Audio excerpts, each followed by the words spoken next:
We're living our truth now. Crystal, what? Krista who? Christadelphian? Did you say Christian Dolphin? So are you from Philadelphia?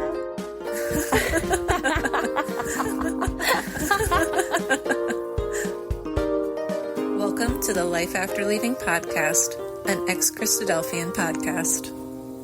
Hello, heathens, and welcome to the podcast. I'm your host, Zinnia. Today's guest is Vanessa. Thank you for joining us, Vanessa. Hi, Zinnia. So today I'd like to hear your story of becoming an ex-Christadelphian. So I'd like to go through what your experience was like as a Christadelphian, what the process of leaving looked like for you, and where you're at now in life, and anything you'd want to share with people who may be going through a similar journey. So before we get started, could you first share what region you're in and how long it's been since you left the Christadelphians? I'm from Australia. I live in Brisbane, Australia now, which is the kind of northern, eastern main capital city. I grew up in Sydney, Australia. What was the second part of that question? How long has it been since you left the Christadelphians? 18 years. Okay, that's a good length of time. You got almost twice the time that I do. Yeah. So are you ready to start sharing your experience as a Christadelphian? Yeah, of course. Yeah. All right. So we always start way at the beginning. Most people were born into the group. Were you also born into the group? I was born in, yes. Okay. Both parents as Christadelphians then? So my parents came in to Christadelphia. Okay. So they were both converts. Yes. So, in fact, my entire family that's Christadelphian came in. And there's kind of mixed family legends around why that happened. But essentially, some big event happened for them. And I believe it was my uncle who joined first, and his wife, then my dad and my mum around, like pretty close behind, if not around the same time. And then I believe it was my grandparents and my great uncle who joined. So our whole kind of extended family came in around the same time. It just slowly spread to everyone. I don't know what that campaign was or what happened, but that was very effective. A whole family came in. That seems fairly unusual for more recent generations. Yeah, it was the late 60s, and I have my own theory about it. I think, in the late 60s, it was a very tumultuous time. I think lots of people looking for some sort of extra meaning in their lives at that time. And it was very kind of a time of cultural turnover. So, in the United States, there was hippie communes and music festivals and, all sorts of other kind of groups that formed in that time. Yeah. Okay. And I often joke with my parents, why couldn't you have joined a hippie cult? Why did you go with the ultra-Orthodox Christian with the suits and group? stuff? Yeah. And they laugh about that now. But yeah, Did they leave or are they still in it? They've since left, yeah. Okay, because I was like, I feel like if they're laughing, they probably left too. They probably would have laughed anyway. They've got a very healthy sense of humor, my parents. Oh, nice. Great. But yeah, no, they've since left. And but the rest of my family's still in. Yeah, my grandparents have since died. But they were definitely in when they died. And, my cousins and all of their children, as far as I'm aware, are still in. Like, they're definitely in, yeah. Okay, wow. So do you want to tell me a bit about what your childhood was like, being raised a Christadelphian? Any stories you want to share about the ecclesia or home or whatnot? Yeah, my childhood was fairly idyllic as a child in Christadelphia. The ecclesia that Mum and Dad were in also had my whole extended family there. And as a very young child, that was really comforting. I would go and do this amazing thing with my whole family every Sunday. And my cousins, I'm very close to age in them. And we would play like siblings. I really felt like my cousins Oh, were did you? like my siblings. Okay. Yeah, that must be really nice then. Yeah, it was really Mm-hmm. lovely. And it was a really nice little ecclesia. Um, there was my family um, and like three other families that had kids around our age. And then there were a bunch of older people who were, Mm-hmm. for the most part, lovely people, very Sounds, accepting, yeah. very kind. Well, I felt at the time, they were Mm-hmm. towards me. Oh, yeah. And I had this amazing routine where I'd go to Sunday school and then we'd have the meeting and then I'd go and spend the afternoon at my grandparents' house and I'd get to play with my Aw, cousins and be with my grandparents. yeah. And then we'd come Just so back much for the, family. yeah, for the lecture in the evening. And, I'd kind of sleep through the lecture and then we'd go Well, you're a home. kid, yeah. Yeah. And, that was really nice, unusual. Stable, very loving, very supportive with that. Like you always had people around you giving you Yeah. attention, support, it sounds like, and that Yeah. consistency too. Yeah. And so that was really nice. And then there was some debate about my father growing a beard. The Beardadelphians, I see. Well, this And was I'm sure, what, like the 70s or 80s then? So yeah, that was yeah, kind yeah, of what I heard was like that hippie movement backlash, maybe. Like, yeah. yeah. So he didn't have a beard until it must have been mid 70s because, Mm, he was growing a wasn't allowed. beard. It looked great. Good for It really him. suited him. I'm pretty sure my mum loved it. And Aw. it caused some sort of controversy. And I think that wasn't the sticking point, but that's what's like in my mind as Yeah, dad, something. Yeah. dad grew a beard and suddenly we were moving meetings. Wow, they really did. They moved the whole meeting, like they went somewhere else. Yeah, Wow. And yeah. then, do you remember, and you may not because you were young, I'm just curious, was it more men or women or both that didn't like the beard and like commented on it? Because I've noticed I, that, like, you I wouldn't don't know? Okay. remember. Yeah, I Yeah, was really little. that's what I thought. I was just But, curious. we were suddenly like not going to see my grandparents Oh, every they stayed? Sunday. Yeah. Oh, come on. No solidarity? No, Ugh, no, no. Um, wow. so we went off to this more liberal ecclesia that we had been basically driving past every Sunday for my Okay, well, that's whole even childhood. better. Yeah, yeah. It saves Um, that time. Okay. yeah.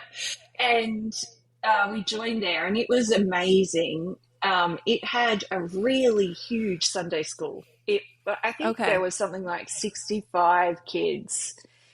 Um, That's outrageous. I've never been to a meeting that big that I remember. it Never. was huge. It was really big and really kind of a young group of Hmm. brothers and sisters there, Yeah, like all the who young had young kids. couples. Yeah. Yeah. And I think they had, a lot of them had come from the same ecclesia and it had just decided, we want to make an ecclesia that's us, and they were being a bit modern, I think. Okay. Huh.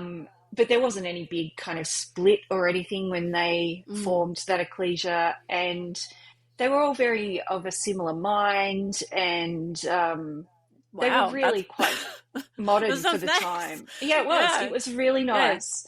You would hope that would be the standard, but I really don't hear that consistently. But that sounds really good for them. Yeah. Yeah, and so I was suddenly, even though I desperately missed my cousins and my grandparents, Yeah. I was suddenly part of this group of, it felt like a huge group of Hmm. kids. And And still we were, kids your age, hopefully? yeah, yeah, Okay. a really wide range of kids, like, from 2 year olds all the way up to kind of 16, 17 year olds. Yeah, instead of Um, just like the cohort. yeah, and it was, we had guitar music in Sunday school. Ooh. Um, it was fun. It was really fun. It was a really lovely community. to I grow feel like up they'd in. love the Praise the Lord hymn book. That's the Yeah, vibes I'm getting. yeah. Which I don't think existed then. I mean, I think that was as still too early, yeah. yeah, Although there's we are gonna have a hymn book episode, so stay tuned for music and hymn books. oh yeah, well, yeah, the We'll go through controversy that. around the hymn books. And so, they were young and modern minded, really quite liberal for a Christadelphian group of people, and Mm-hmm. so it was a very kind of moderate upbringing Mm-hmm. in that ecclesia. And so it was great. Like I had this built-in group of friends in my Sunday school class. I think there were 7 of us just in my Sunday school Oh class. my goodness. Way bigger than anything I had. Yeah, and then we had a Sunday school class that was like a year above us. They were in the grade above us at school, and Mm-hmm. they had 12 or something. Like Oh my it, gosh, it these was are so, enormous. And like yeah, compared to the outside world, still small. But to but big enough Christadelphian, to like feel like I it w- was normal, you know? yeah, yeah. Like I did little athletics at that time, and my little athletics cohort was around the same size. So Mm-hmm. it kind of um, felt to me like this was a real thing. This is actually a legitimate thing. It didn't feel Yeah. that separate from the world, inverted Yeah, it was commas. kind of yeah, you're still in like a group. Like you're in your group at school, where they put your desks together, whatnot, or your Yeah, table. You're at your yeah, group at that activity. Yeah, it's pretty standardized. It kind of matches that. I see that logic. yeah. And I think because the parents were all of a kind of a similar age and reasonably similar backgrounds and quite close values, Mm-hmm. they really encouraged us to form friendships within our age group, like genuine friendships Mm-hmm. within our age groups. And Yeah, that's so nice. I ended Did you up with guys have like I was gonna ask, do you have like slumber parties and stuff? we did, we like, Yeah. when in my teens, we would essentially, with my core group of friends, we would go from house to house and kind of spend a week at each other's Oh my houses, goodness. sleeping over and swimming and making chocolates and making French toast and, cooking pancakes for breakfast and going, This sounds like my summer plans. I want to do that. Can you like schedule that for me? That sounds amazing. yeah, It's like a girls' retreat.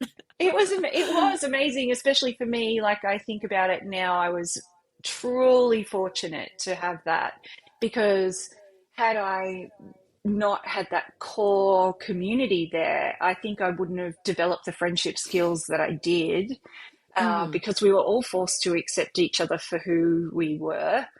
Yeah. And so, even with my weird and wonderful ways and my exploding temper and my dogmatic points of view and my info dumping and all Hmm. the other things that I now see as autistic traits, Yeah, yeah. we were all forced to accept each other, and we genuinely did accept each other for the most part. And so I was very lucky to have grown Yeah. up in that. It was like therapy for autism without having therapy.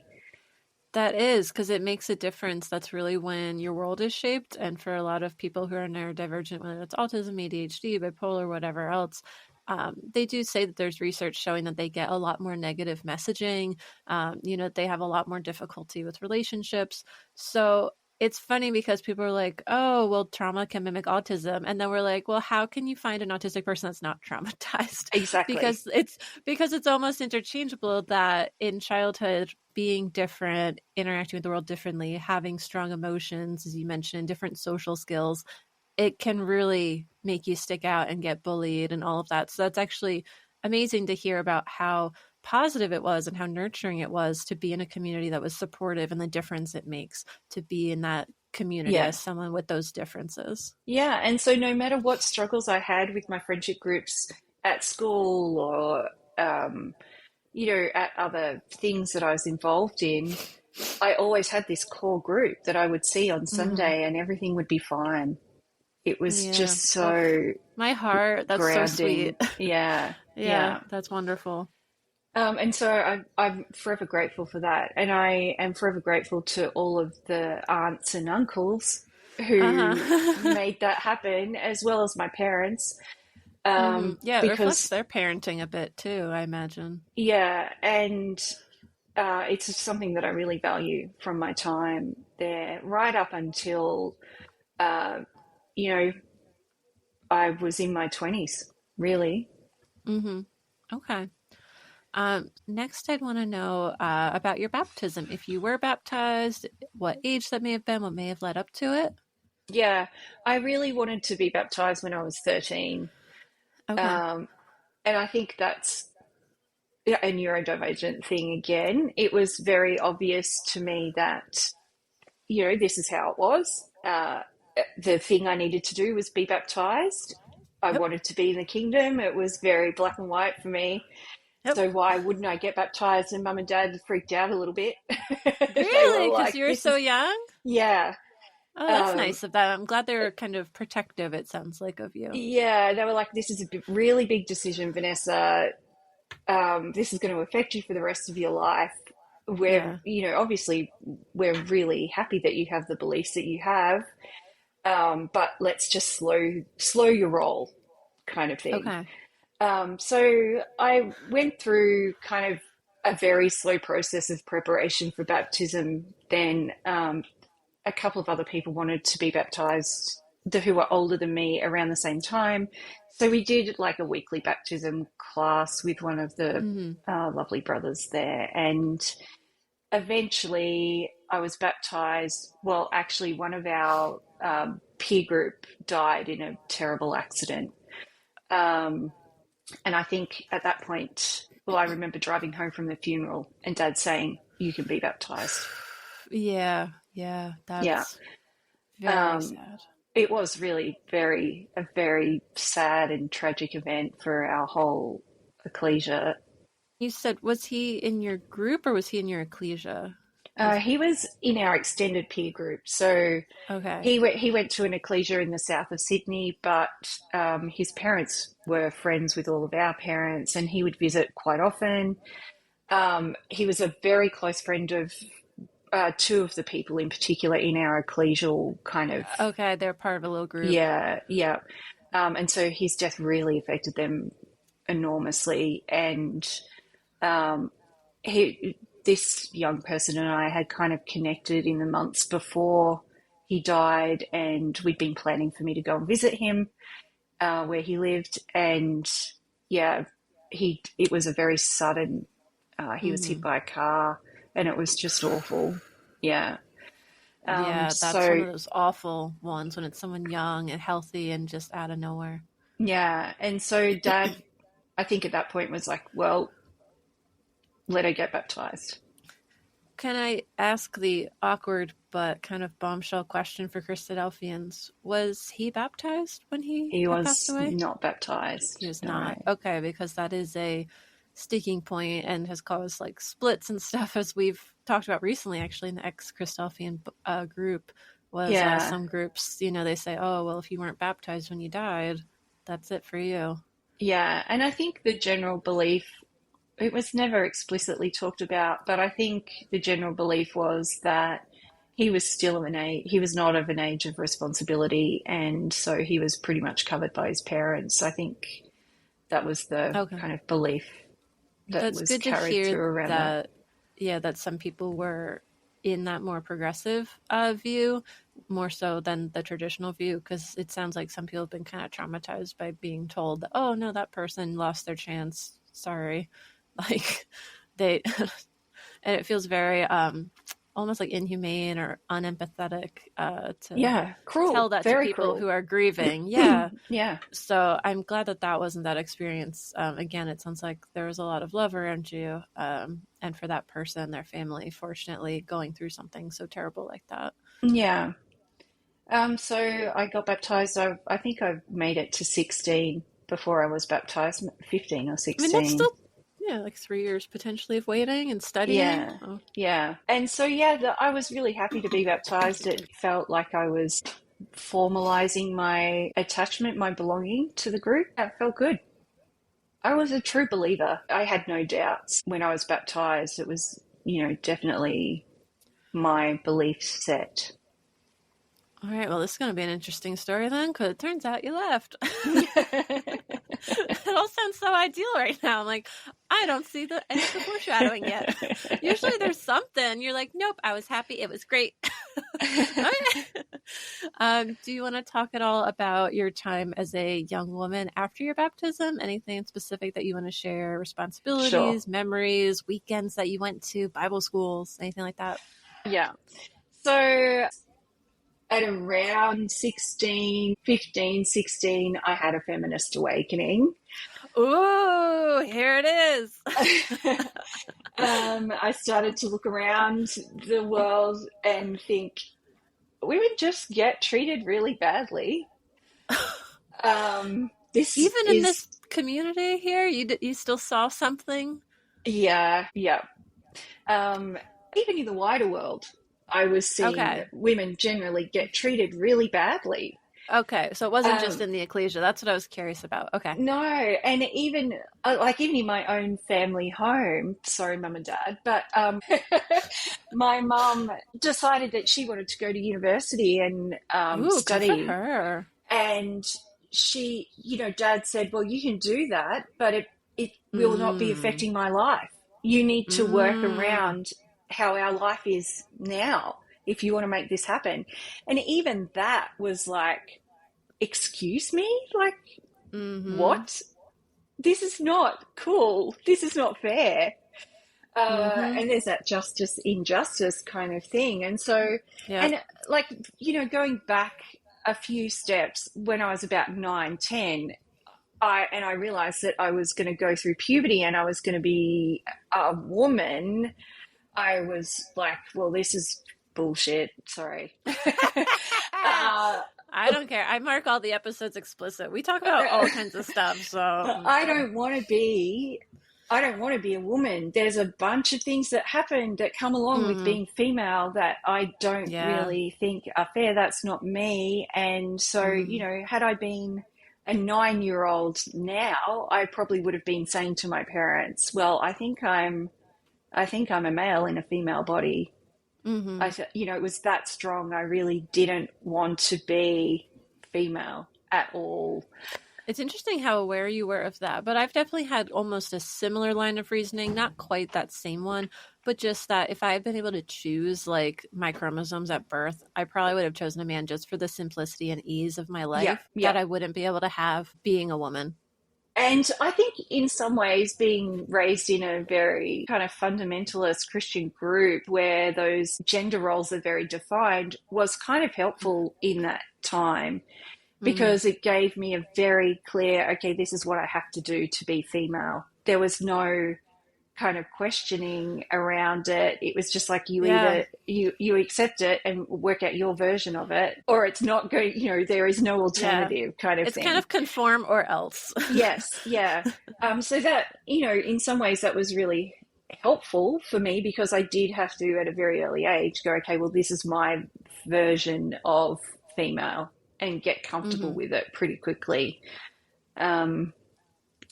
So it kind of started back then, but I got comfortable with being female, or at least being able to mask to the female expectation very quickly. I definitely I'm pretty consistent that I like that, but it's interesting to hear that yours is a little more of a gray area with that identity. Yeah, and I wasn't forced to wear skirts or anything at home. I was free to wear whatever I wanted at home. But at the meeting, we were definitely wearing skirts. And, being feminine at the meeting.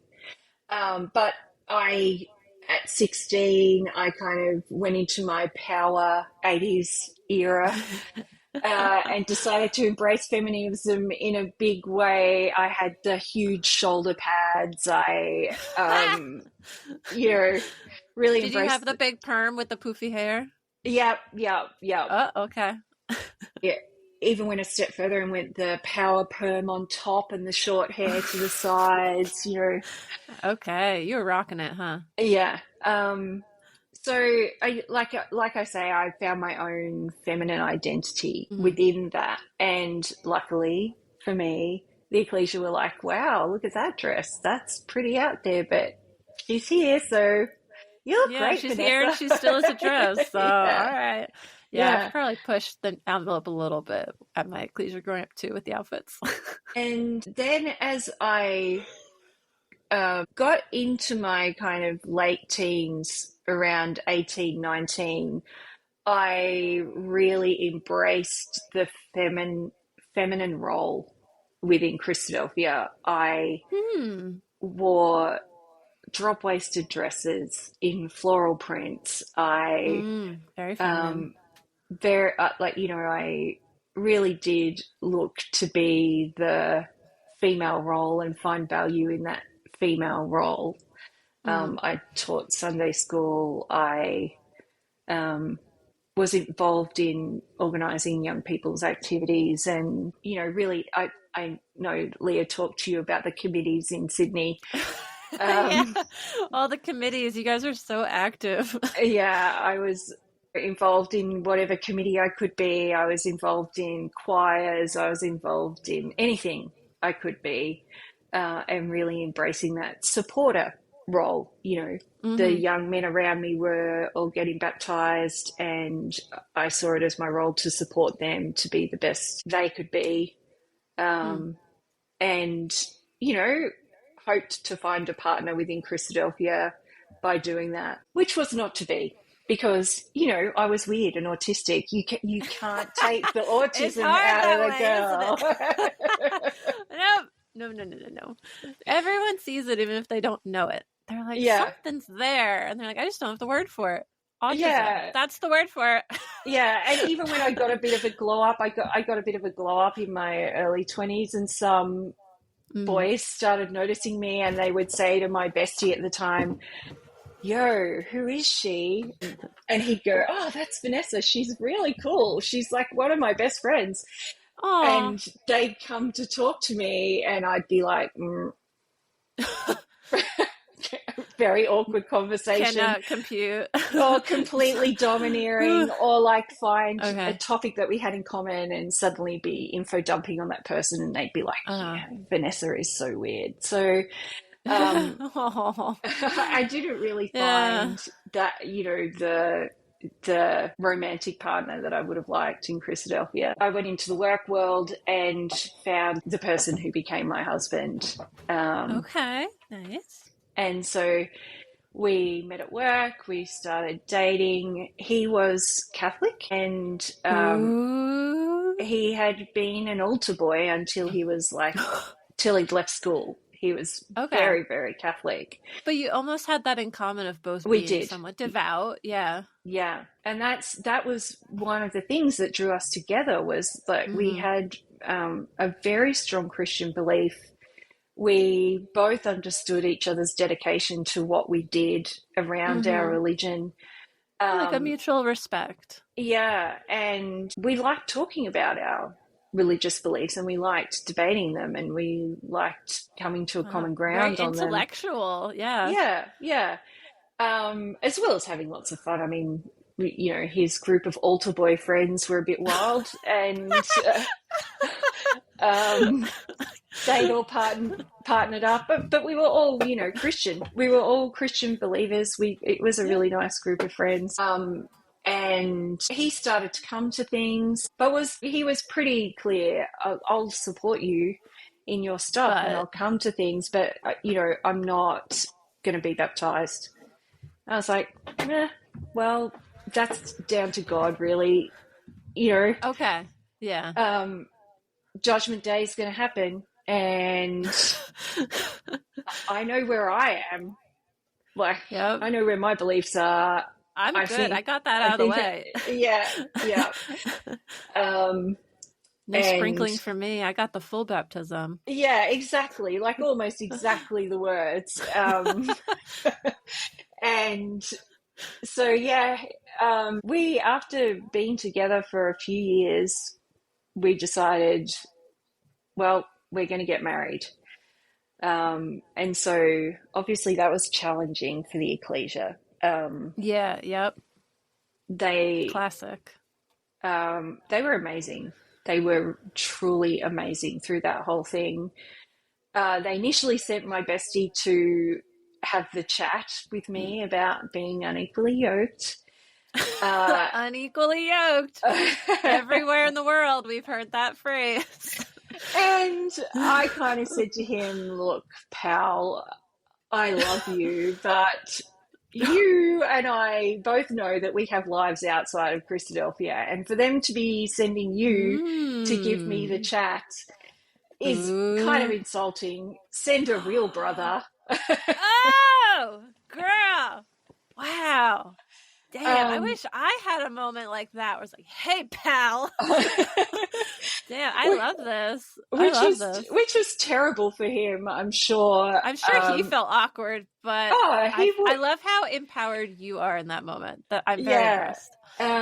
And so he kind of went back and said, yeah, that didn't go well. Like I told you, it wasn't going to go well. Yeah, she's a strong woman.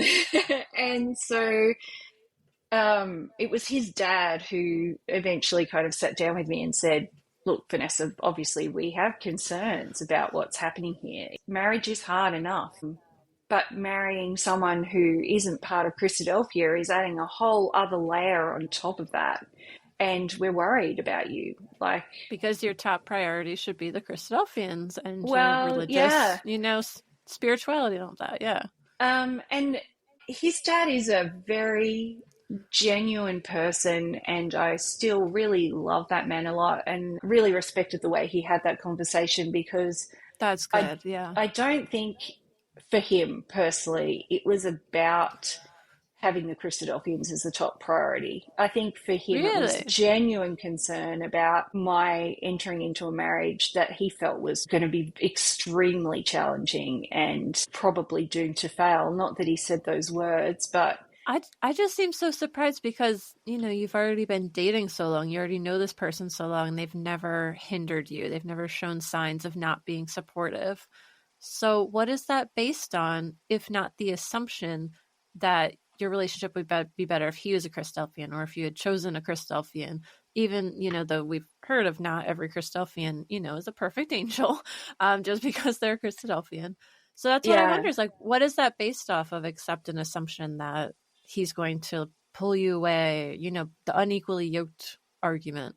I think he was thinking, with his big grown-up prefrontal cortex that we were going to have kids. And what was going to happen then? Like, how was that going to go? Were they going to be Catholic? Were they going to be Christadelphian? How were we going to manage that? I think he'd seen that coming. And he was like... It just makes me cringe because I'm like, is that your problem?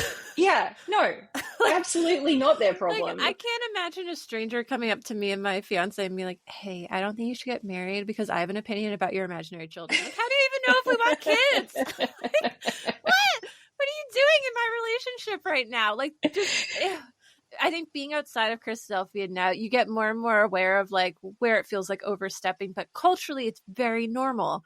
And, and there's other episodes already where this happens, with this interfering in people's adults' relationships. It feels so crazy now, though. But I think he was very protective of me. I mean, those conversations were obviously happening within the ecclesia. She can't possibly marry outside. It's not okay. Very scriptural based.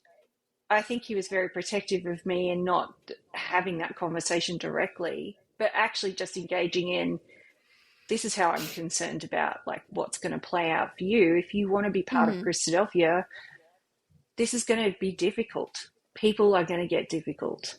Nevertheless, I somehow made an argument that we were not as unequally yoked as everybody thought. Damn. And tell them. And so they didn't disfellowship me. And more strength to them, I think. I could have easily left at that point. And I think that, especially if they had had a different attitude, like a more traditional conservative, perhaps, it may have been a bigger push for you potentially to have left. Yeah. Though there were repercussions. I was not allowed to teach Sunday school anymore. I was not allowed to Mm. be involved in leading young people anymore. Because you're a bad example now, I guess, for the Yeah, young people. yeah, Wow. Oh, she comes to meeting every Sunday. She has a healthy heterosexual marriage. She's so disappointing to us. yeah, Wow. yeah. Oh, So but yeah. that was hard to take, really, because that was so much of my life was being involved in stuff Yeah, you had been a go-getter, it sounds like. and kind of being told, well, you can't really do that anymore. That was my sisterly role gone, apart from, preparing the Just, emblems on Sunday mornings and contributing to potlucks or mm-hmm, fraternals, as we call them in Australia. mm-hmm. Um, so yeah, that was hard, and I think that was the beginning of my first step out away, um, Okay. because once my role was gone, a role that I'd kind of really had to create for myself to match with my feminist ideals, Mm-hmm. Yeah. um, it it left me adrift a little. It was like, okay, well, where do I actually fit in here now? Really interesting, that process there, because you never planned to leave. You're like, I'm going to be a good Christadelphian regardless of who I'm married to. And they're like, yeah, but we kind of have to, I don't know if it's punish you or just we don't want you as prominent and involved. Like they like, regardless of what the reasoning motivation was, the action that they did pulled you away from it. And they kind of, it was almost like a push out of it. It's like, we don't want you doing that. We don't want you with our children. We don't want you doing that. I can definitely see how that, hurts, how that Mm, not only hurts your feelings, but hurts your faith and your feeling of being a part of it and belonging. I mean, I believe that it happened and all of that because I hear these stories and know that it happens, but it's just, you would think that they're kind of this, the saying they're shooting themselves in the foot, which is like you're hurting yourself because you say, oh, I don't want you to leave. I care about, your relationship and you being a Christadelphian and all this. And then their actions are just like, oh, but we're going to push you away from being Christadelphian and take away the things that you love about it. yeah, yeah.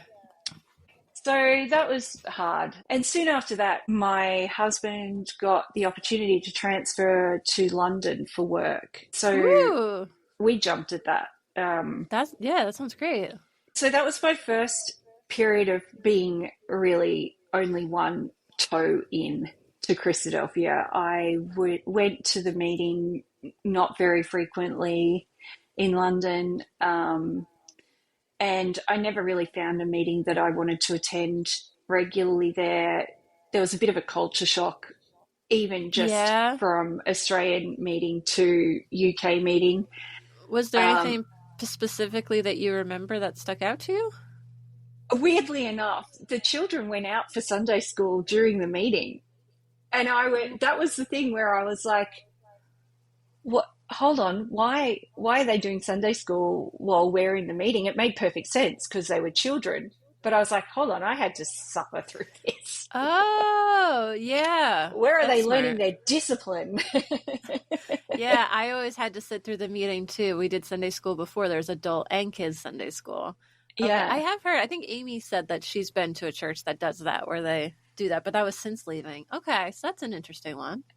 I think this is more of an English thing than the Like a Christadelphian thing. yeah, they were just less embracing than Australian Christadelphians. Australian Okay. Christadelphians generally, you show up to a meeting, people embrace you immediately.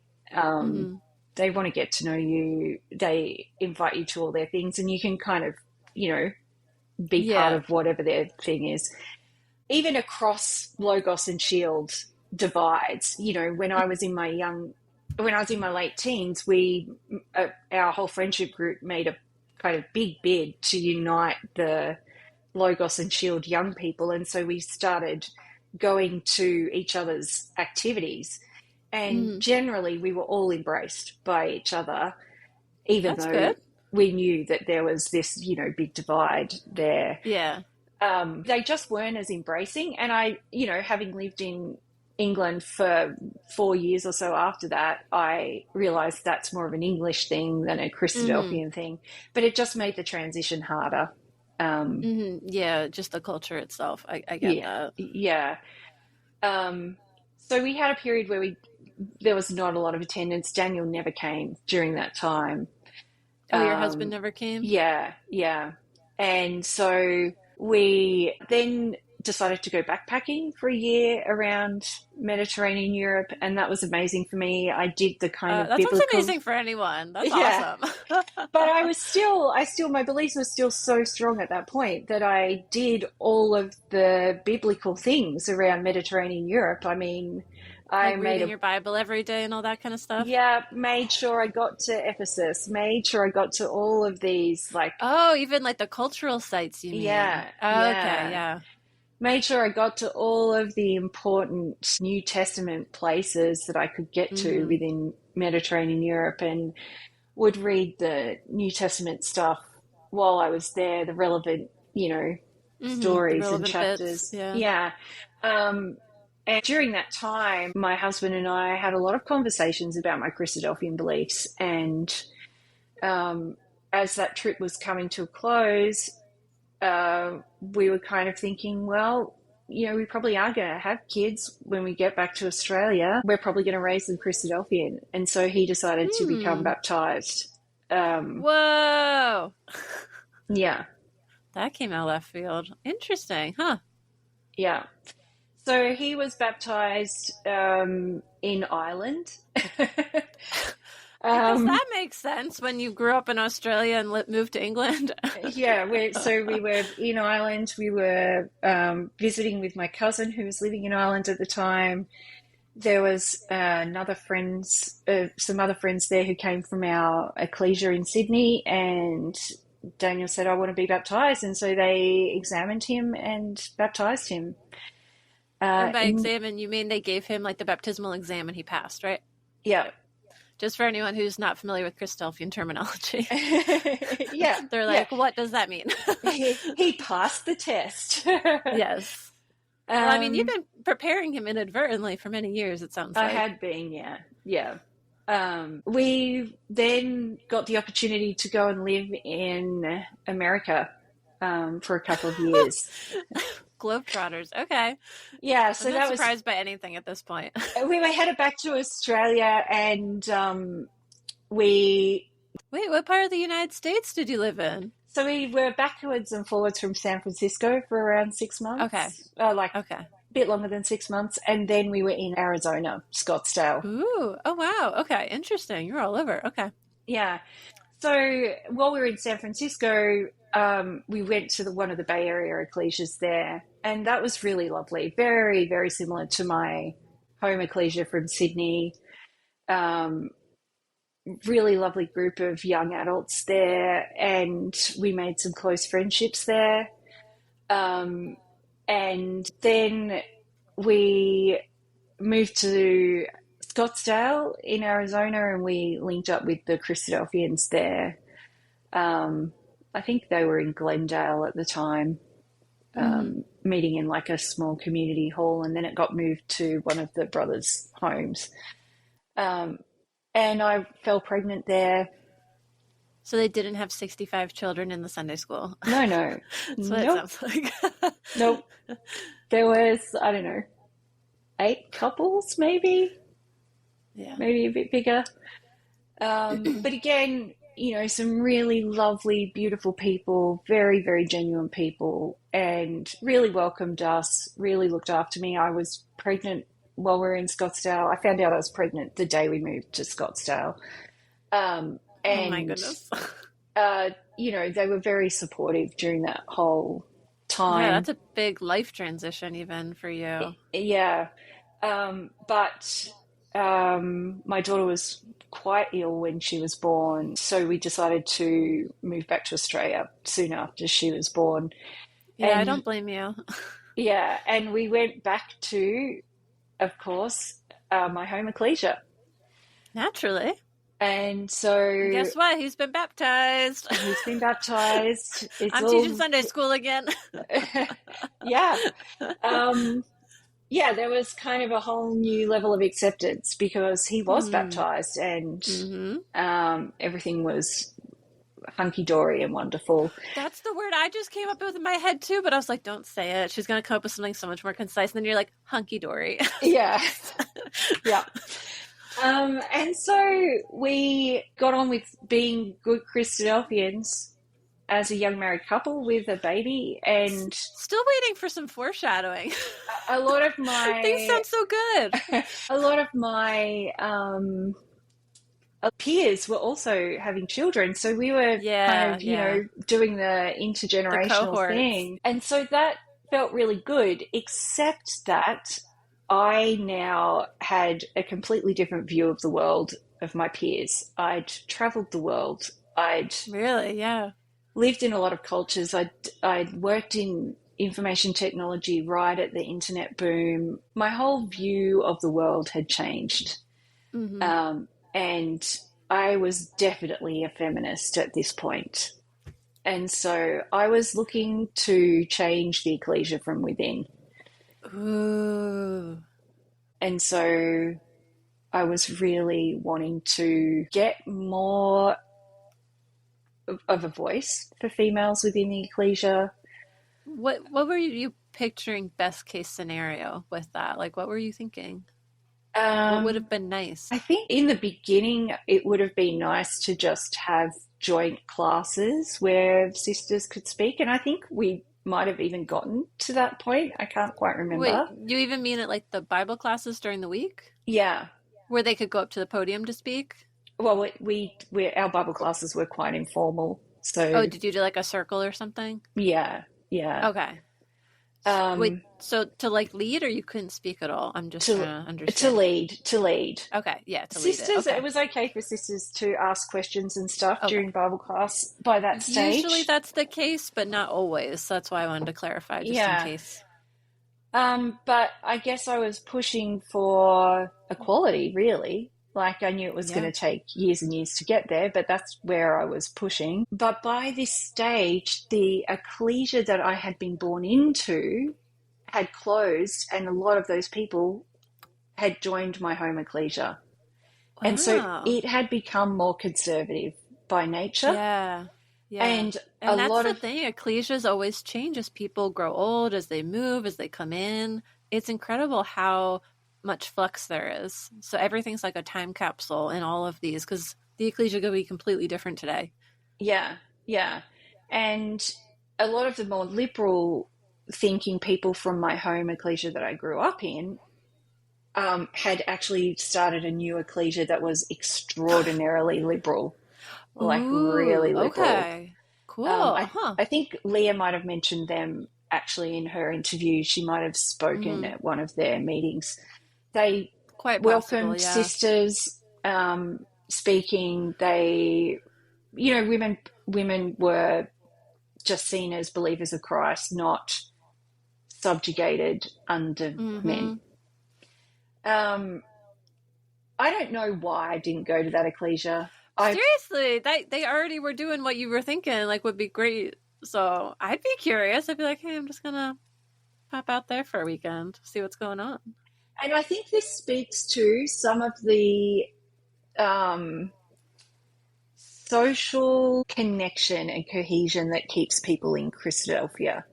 Yeah, that's a big thing that comes up on this podcast, the social stuff. Because when I think about why didn't I just go and join that ecclesia? Well, my whole extended family now were at my home ecclesia. Again, yeah. So my cousins were there, their spouses were there, my aunt and uncle were there. By that stage, my grandfather had died. My grandmother was there. It was like going home in a lot of ways, and it would have felt like quite a big betrayal to not be at that ecclesia with my family. Yeah, and it's interesting how so many of us come into the Christadelphians because of our families, where we're born into it, we're raised in it. So it's so tied up in family. For many others, they join because a friend joins if they did convert often. And that's often what keeps you in it. There's the consistency, familiarity, but it's so tied up in family and that connection, sometimes pressure too, that social pressure that comes along with everyone knowing you and being a part of your life, forever, because they're all your family. Yeah. And my uncle in particular was very much of the view of the traditional Christadelphian role of women. Mm-hmm. And he was very outspoken about it. Eventually, I think he wrote a book on it, The Role of Women in the Ecclesia. So I was really taking a gently approach. I didn't want to fall out with my family. I didn't want to fall out with my family within Christadelphia, certainly. But I didn't want things to stay the way they were. You recognized that wasn't ideal for you. Didn't feel right. And within those first couple of years back, I started studying psychology, and as much as I denied it at the time, it probably was the beginning of the end. I am curious about that. That seems pretty cool to be in this, culture, which I would kind of describe as more of a high control group, and to then be studying psychology, which kind of dives into these social dynamics, dives into power dynamics, dives into control, all this kind of stuff. Yeah. Even quite a way into my psychology study, I was finding ways to cope with the cognitive dissonance of... Okay, yeah. You're making it fit. That's not about me. No. Yeah. Isn't that amazing to look back and see that we all do that? It's so human. It's so natural. It's not like anyone is like brainwashed or something. It's really just your mind is that adaptive, where that's like a mechanism it will use to make you not uncomfortable in that situation. Yeah, and I think this is where some of the less obvious forms of trauma happen for Christadelphians who leave, is that you experience this extraordinary amount of cognitive dissonance throughout your life. Whether it be that you're a secret feminist, or that you're secretly gay, or that you're, secretly something else that doesn't fit the mold. If you want to stay in, you have to live this kind of dual identity in some ways. A lot of people have mentioned the feeling of having a double life that they recognized more at the time that they were on their way out, whether they recognized they were on their way out or not, but that was very common so far. Yeah. And one of my closest friends he's now openly gay and is married in a really beautiful marriage. And did you grow up together at the ecclesia? Yeah. Oh. Yeah. And he had been closeted for a long time, and we'd supported each other through our kind of struggles. And I think for him, I could see that we had some similarities in that, both of us valued so much about Christadelphian culture and life. It had been so supportive of us and so helpful up until a point. Us. Yeah, but then at some point you have to be your authentic self to be really happy. Yeah, I totally agree. And so, eventually he came out, and that was very hard for everybody. Did he didn't leave first? He came out while a Christadelphian? Is that the case? I think I was living in London at the time, so thankfully I wasn't like a first-hand witness to it. I think it would have been heartbreaking if I had been. It sounds pretty brutal, yeah. I think he pretty much came out and resigned, I think. Okay, that kind of makes the most sense to me, because as nice as many of the people may have been, I can't imagine that would have been an easy and comfortable experience for him to come out and try to stay in. Yeah, I think that ecclesia in particular would have tried to somehow work that out, but I don't think he wanted to put them through that. Yeah, it wasn't a great honestly, fit. I think I can remember him saying, I don't want to put anybody through that. Yeah. So yeah, and in some ways him having left made it a bit easier for me to leave eventually when I did. Yeah, that's one less social tie, even. Yeah. So I started doing psychology. I started learning about groupthink. I started learning about cognitive bias. I started learning about sunken cost fallacy, all of the cognitive distortions that Mm-hmm. we use to get through life. And I started thinking, oh, I've got a bit of a problem here. Yeah. Um, and it really didn't come to a crunch point until my eldest daughter turned 3, and there was a lot of pressure for her to start Sunday school. Oh And my goodness, she was a baby. she was a baby, and they wanted to form a Sunday school class. And I was like, no, they are not developmentally ready for this. Yeah, sh- I I, can't say enough that she is not ready to learn I, about that. Like and the older I get, I feel like the stronger my opinions get on this. That I don't think minors, especially not anyone below adolescence, but perhaps even older, should be exposed to that. Like I talked about, I think in Heather's episode, I saw a little girl get baptized on Instagram, and I was like, I think maybe it was when I was talking with Amy too, and it was so weird to me. The next week after this little girl's baptism, she's like 10, 12, something like that. The next week she was pretending in a sheet around her that she was getting married to a dinosaur. To a oh, dinosaur. Like, she is not old enough to make this binding decision for the rest of her life, and to understand all this religion and what's real and not, and to be her own person. Like, it feels so wrong to see us. Like, she's a kid, she's just a little kid, and you'll be like, oh, we're so glad she's now like a sister in Christ, and the next week she's literally marrying a dinosaur. Like, she's not ready.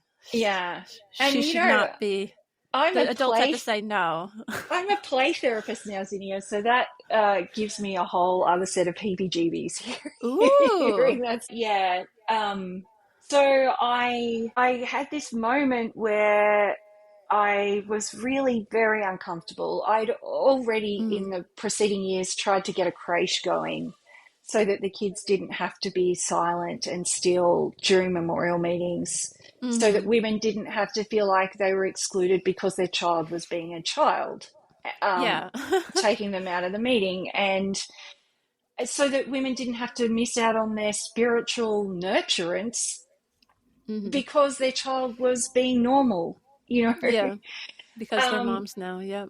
yeah, and children being punished because they were making noises during the meeting and stuff. It just didn't Mm-hmm.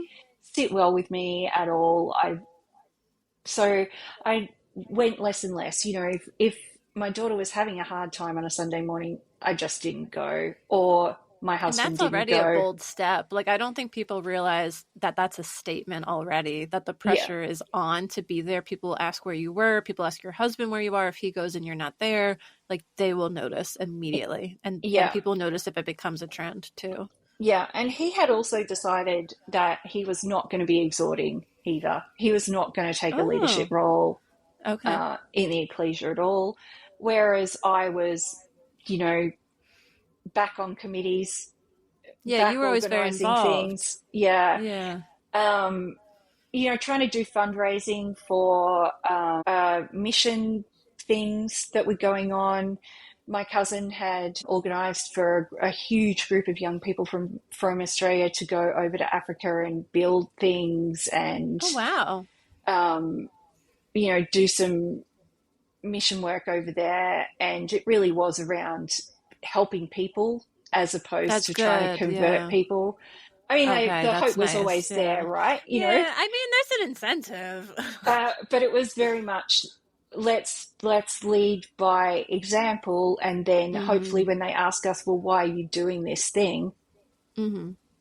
we can say, well, this is part of my belief. I do Mm-hmm. this because I have more than I'll ever need, and so I'm coming to help you because that's what Jesus would have done. And yeah, I Um, think there's a reason why so many churches do that, and that is the standard. I think it's a good yeah, thing to do. yeah, and so I had been involved in that, and I didn't go to Africa, but I was very much involved in the admin and kind of supportive side of it. I mean, that's one of the And few continents you hadn't been to, so you yeah, I know. you should have. I had a young But you baby had at the the time. kids, yeah, Yeah. yep, your little girl.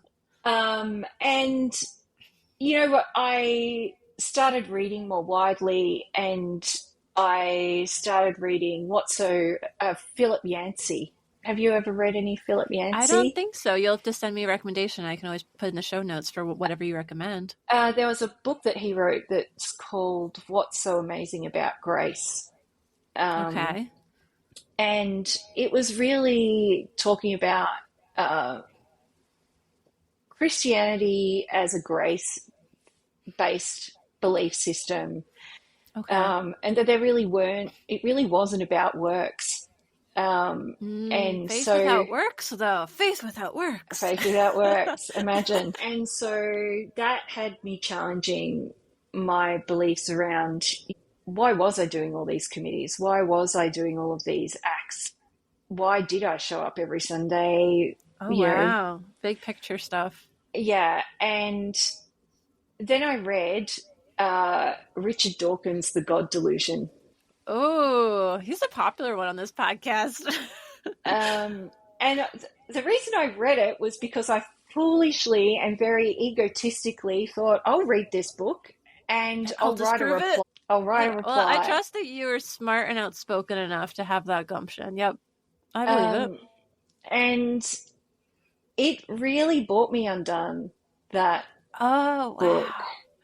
because it fitted so neatly with everything that I was learning in psychology. You know, the idea of a meme, that it's a thought virus that travels from brain to brain, Mm-hmm. that Dawkins talks about in The God Delusion.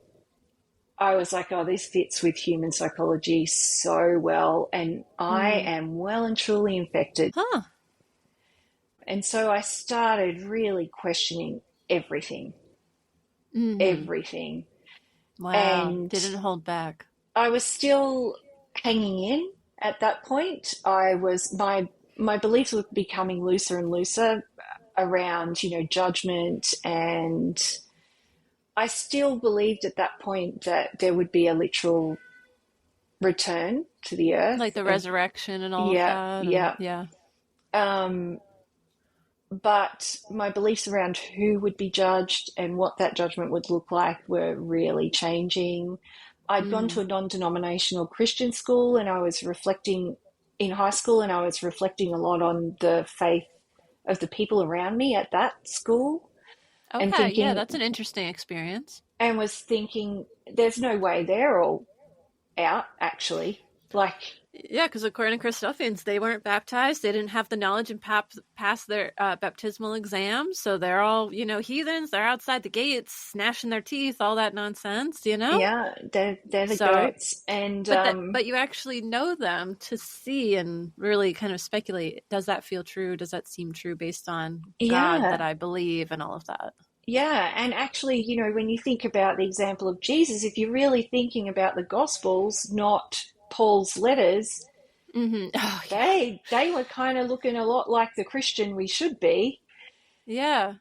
I mean, I Um, never remember him being like, oh, hey, so all of you guys get fish. All of the rest of you don't get fish. You have to stay on this side. You get nothing. And this is a lesson from God because when I come back, half of y'all aren't going to be able to get in. Like, he didn't do that. yeah.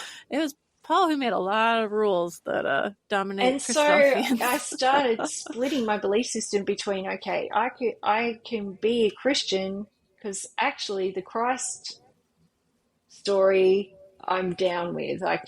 Mm-hmm. I don't have so much dissonance about that. Yeah, all the But kindness the there. Paul stuff, I Yeah, started to he's have a kind real of a problem hard with. line. He would love like the conservative meetings, I think. I think that's where he'd be. Yeah. So Pauline Christianity started to become a real problem for me. Um, and but at the same time, I still couldn't just go and join Hillsong or something. I had a real problem with All that the other kind of stuff. capitalist Christianity is a whole other thing.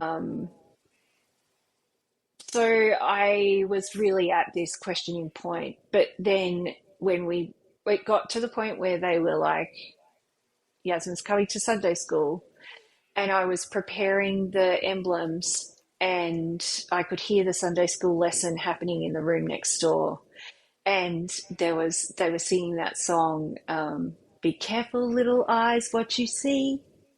Be careful, little eyes, what you see. 'Cause the good Lord up above is something like Watching, I looking guess? down, yeah, Yeah.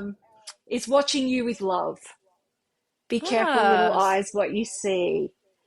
And that's then it went on weird. to be careful, little hands, what you do. Mm-hmm. And be careful, little feet, where you go. Because the good Mm-hmm. Lord up above is watching down with love. Hmm. It doesn't feel like love if he's watching and being like, "Don't do that. Don't think Exactly. that." Exactly. Yeah, and I feel like that's why some people still are like, I still have this weird issue where I feel like I'm being watched by God. I'm like, I feel well, like I'm if you being say that surveilled. song, that might be why. Yeah, that feeling of surveillance Yeah. by God or someone else. And so that was it. I was like, we can't keep doing this. I went home and said to my husband, I can't do this to her. So, were you still 20s, 30s? Like, how old were you around that time? Early 30s. Okay. And I was just like, no. Oh, I must have been 35 because I had my Okay. 35th birthday in Sydney, and um, everyone was there. So yeah, that was, I think, another thing that happened. And um, really, my closest friends at the time had a stillborn, very like almost full term stillborn Oh, wow. I was just wondering birth. if they were like a preemie or something. And they really turned to God in their grief, like I mean, really that's a turned hard to thing God to in their go grief. through. So that is one of the options that many people do when they're And I going through think something that bad. at the time, I tried to be supportive of them, but I really was angry at God. I was like, how could you do this? Like, how? This Yeah, is not months and okay. months of being so excited for that baby, for And it that to was, happen. yeah, it was devastating. And I think that event, they'd probably be horrified to hear that, but that event really, But it shook you up, it perhaps, with your did, faith. yeah. Yeah. But it brought all of the things that I was reading, all of the challenges that I was having, and I was like, do I actually believe in God, or do I believe that this world is random chaos and things just happen? And I was like, starting to fall on the side of things just happen. Yeah. And I That there let wasn't a people grand know. plan.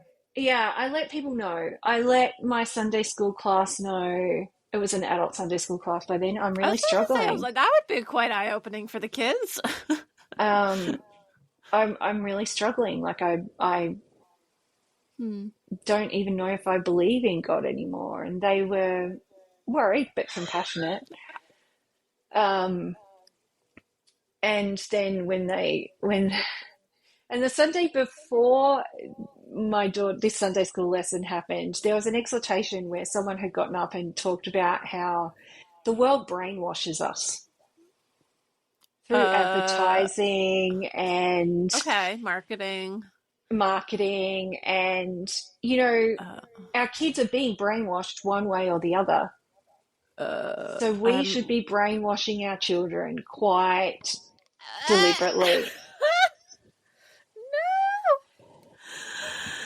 And That's insane. I was sitting in this exhortation just thinking, I've got to get out of this. What? This is insane. This Yeah. is just so Uh, bad. I would And much rather have heard something about autonomy, raising strong, independent kids with critical thinking skills. Nope, they're like, let's brainwash them young, 3 years old, get them in Sunday school, make sure this is all they know. yeah, Whoa. because I was really on the path of, if you feel strong about your faith and you think it's the right thing, let's give them every opportunity to understand what they're believing. Let's educate them well. And then if they make that choice, they make that choice. It's like a Mhm. deliberate choice. I feel like they should be able to have critical reasoning. They should have a grasp of their own autonomy. instead of bringing it onto them when they're children, just trying to make their parents happy. Yeah. Like that's Yeah. some of, the issues that I have with it. Well, just trying to keep their attachment to their parents, actually. Like it's a survival strategy for children. Exactly. Yeah. Yeah. To It is a have part of the this- attachment. Yeah. Which is And a their whole security. other subject. Very much. That could be its whole thing. There's whole books on attachment theory stuff. Yeah. But particularly within Christadelphian culture, I mean, the culture itself sets up insecure attachments in children and parent dyads. And I have heard that from the one account I follow online who does newsletters. They did a whole newsletter on that, which I thought was amazing. Yeah. Having gone on and studied more and more and now working with children and adolescents in a therapeutic setting, I've reflected back on how attachments are affected by Christadelphian culture and the coercive nature of that culture. Even how it affected my own attachment with my parents, particularly my mother, who was always anxious about everything that I did because it would reflect on them. Yeah, I believe it. And so in some attachment circles, that's called esteem sensitivity. There's a word for it. It's something that we help parents become aware of, because it interferes in their attachment with their children, in the secure attachment with their children. Because you definitely hear about it. When everyone knows everybody's family, you become identified with your family unit very strongly. And so, like, people pay attention to, like, how many of their kids are still baptized, how many, bring their kids to Sunday school, all those kinds of things. Like, it's not just that personal accountability to God. It's very much like kind of judged and all tied together.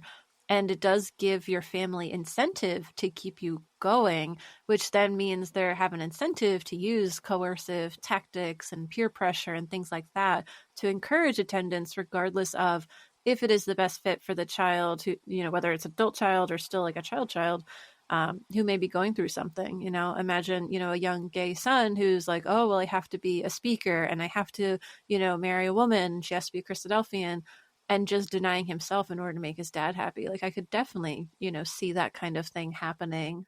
Or just remaining part of this community that has been so amazing for your whole childhood. Like, it's such a twist. Yeah. Cause you had that stability and now it changes. And it's interesting how everyone's experience changes so much after baptism and kind of reaching adulthood. Yeah. Even if they did have, like, these wonderful childhoods, because you're certainly not the only one who had that. And so I said to my uncle after this exhortation, that was horrific. Like, why are we saying this? I don't agree with this at all. And he was like, no, they're exactly right. This is exactly what we should be doing. He doubled down. He did. And he wasn't the one who gave the exhortation. We were just talking about it. Okay, because I was about to say, I can't imagine going up to the exhorter and be like, hey, this is wrong. Like, oh my God. Yeah. I didn't, it didn't bother me to challenge an exhorting brother at lunch after, but he kind of was like, no, this is exactly what we should be doing. And all of these things kind of converged at once. And I was like, no, I cannot in good conscience raise my children in this. We've got to get out. And the only way for us to get out was to move states, really. Really? Wow. Yeah. It was going to be too hard. It is easier to relocate and not have that, oh, well, you're right around the corner. Oh, we'll come by. Oh, what's going on? Yeah. And it was going to be too devastating for us and our friendships to renegotiate all of that. I mean, we were really close to all of the people our age in our ecclesia. We did lots of things together. We went on camps together. We socialized. That would be a bit heartbreaking not to have that community even, and a lot of times the cohorts kind of raise their kids together. It's like, oh, we're taking all the kids to the beach or whatever.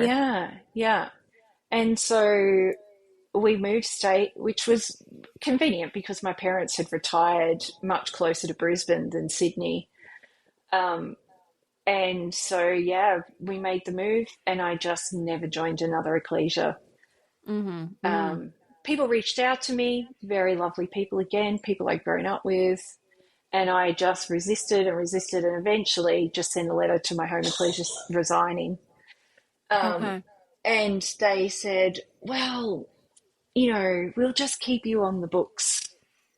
Because I think I said in the resignation letter, if you need to disfellowship me, do it. Like, I understand Okay. that's something you need to do. And they were like, no, we don't believe in disfellowshipping people. We'll just keep you on the books. Yeah, you're just in isolation or something like that in the back of the Yeah, book. yeah. We had some visitors, one brother in particular who I'd known since, well, he'd known me since I was a baby. He was Yeah. at my first ecclesia, came to see me. He was heartbroken, but he was like, look, I understand why you'd walk away from Christadelphia. I do, I get it. Just don't walk away from your faith in God and Jesus. And by that point, I was like, yeah, well, when you've been raised to believe that you have the truth or you have nothing, it's Kind of hard to get hold on something to else. that. Yeah. It's all or nothing. It's very easy, I imagine, to go towards atheism when it's like, all right, well, it's not this. Yeah, and And that's all I know. my uncle had said, I really don't understand people who leave Christadelphia and join another religion. Mm-hmm. I have much more respect for people who leave and just don't believe. Interesting. And that had stuck with me for years and years, and it made perfect sense to me. Yeah. I did dabble with getting involved in more evangelical, modern, or even just Anglican run of the Mm-hmm. mill, you know, not so high pressure environments. But at the end of the day, Yeah, just wasn't it anymore. Yeah, I think by the yeah, time you leave Christadelphia, it almost feels like, I think for a lot of people, they probably either just need a break from it or it's already so far gone, too. and I was well and truly into postmodernist thinking by then. Mm-hmm. So So it's you're already kind hard. of replacing a lot of that dogma with a very scientific Well, perspective on a lot of very things. constructionist view of human Yeah. beliefs. Like, Mm-hmm. if I'd been born into a Muslim family, I would have been Muslim. Right? You realize how much of this is just circumstance that any of us were Christadelphians. And I would have been a good Muslim. And Of I course. kind of, you know, in my travels, I'd had really in depth discussions with some of our tour guides who were Muslim. Mm-hmm. Um, when we realized that we were both Abrahamic and that I was Yep. fundamentalist Abrahamic, Mm-hmm. we would get into these really deep discussions because Huh. we wanted to understand each other's perspectives because we had so much in common. Yep. And of course, they were probably thinking, oh, I can convert you. And probably a little bit of me was thinking, I can convert you. I think that's every Christadelphian at some point has thought that. Like, I had realized that our whole entire mind is constructed of our experiences within the world. Well, what differentiates us? We're so similar in so many ways, all of us. We're yeah, just all yeah. basically clones of one another. The Mhm. differences we see in each other, you know, if you're an alien species, you probably wouldn't see them. We're so similar. Yeah, exactly. Um, If you get really big picture with it, everyone has way more in common with each other than we do have differences. yeah. And so we just construct these differences through our socialization. Mm-hmm. So it's really And hard to that's the other go, thing with psychology is we learn how to make groups and us versus them, all that, how yeah. to categorize the world and find our place in it by using that method. And so it's really hard to come back from that. You know, Mm-hmm. once you have that kind of understanding, it's very hard to come back to a fundamentalist God. Certainly the sort of fundamentalist God that you're raised with in Christadelphia. Yeah. I think at some point you probably see that maybe it's not even worth it to try, once you Yeah. saw all of that as with an adult perspective, so much lived experience. Yeah. And I really didn't feel like I was missing anything by that No point. regrets? I felt so alienated from the community by the time I left, and protective of my own children, that I was just very aware of my own beliefs and values by that point. And if I did choose to become part of a group or a community, I was very aware that I was not going to be shifting my beliefs or values or my own identity very easily to fit in. And so eventually I just found people that had similar beliefs and values, and they're from all different walks of life. But that's a great way to have community, is to find people that are a natural fit instead of making yourself change to fit. Yeah. Makes the most sense. Do you want to speak at all more about how your life has changed since leaving? Since it sounds like that kind of got you all the way up to being out the door. So tell me more about what life has been like since then. So since then, I've been divorced. Oh, wow. Okay. And that, in some ways, I think reflecting on it, our relationship broke down kind of gradually after we left. That's interesting, huh?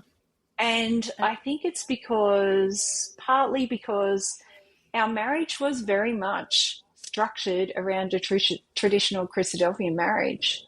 Yeah, it was interesting that it was only once you left that religion that it broke down, and that was a huge part of what your foundation was when you were even dating.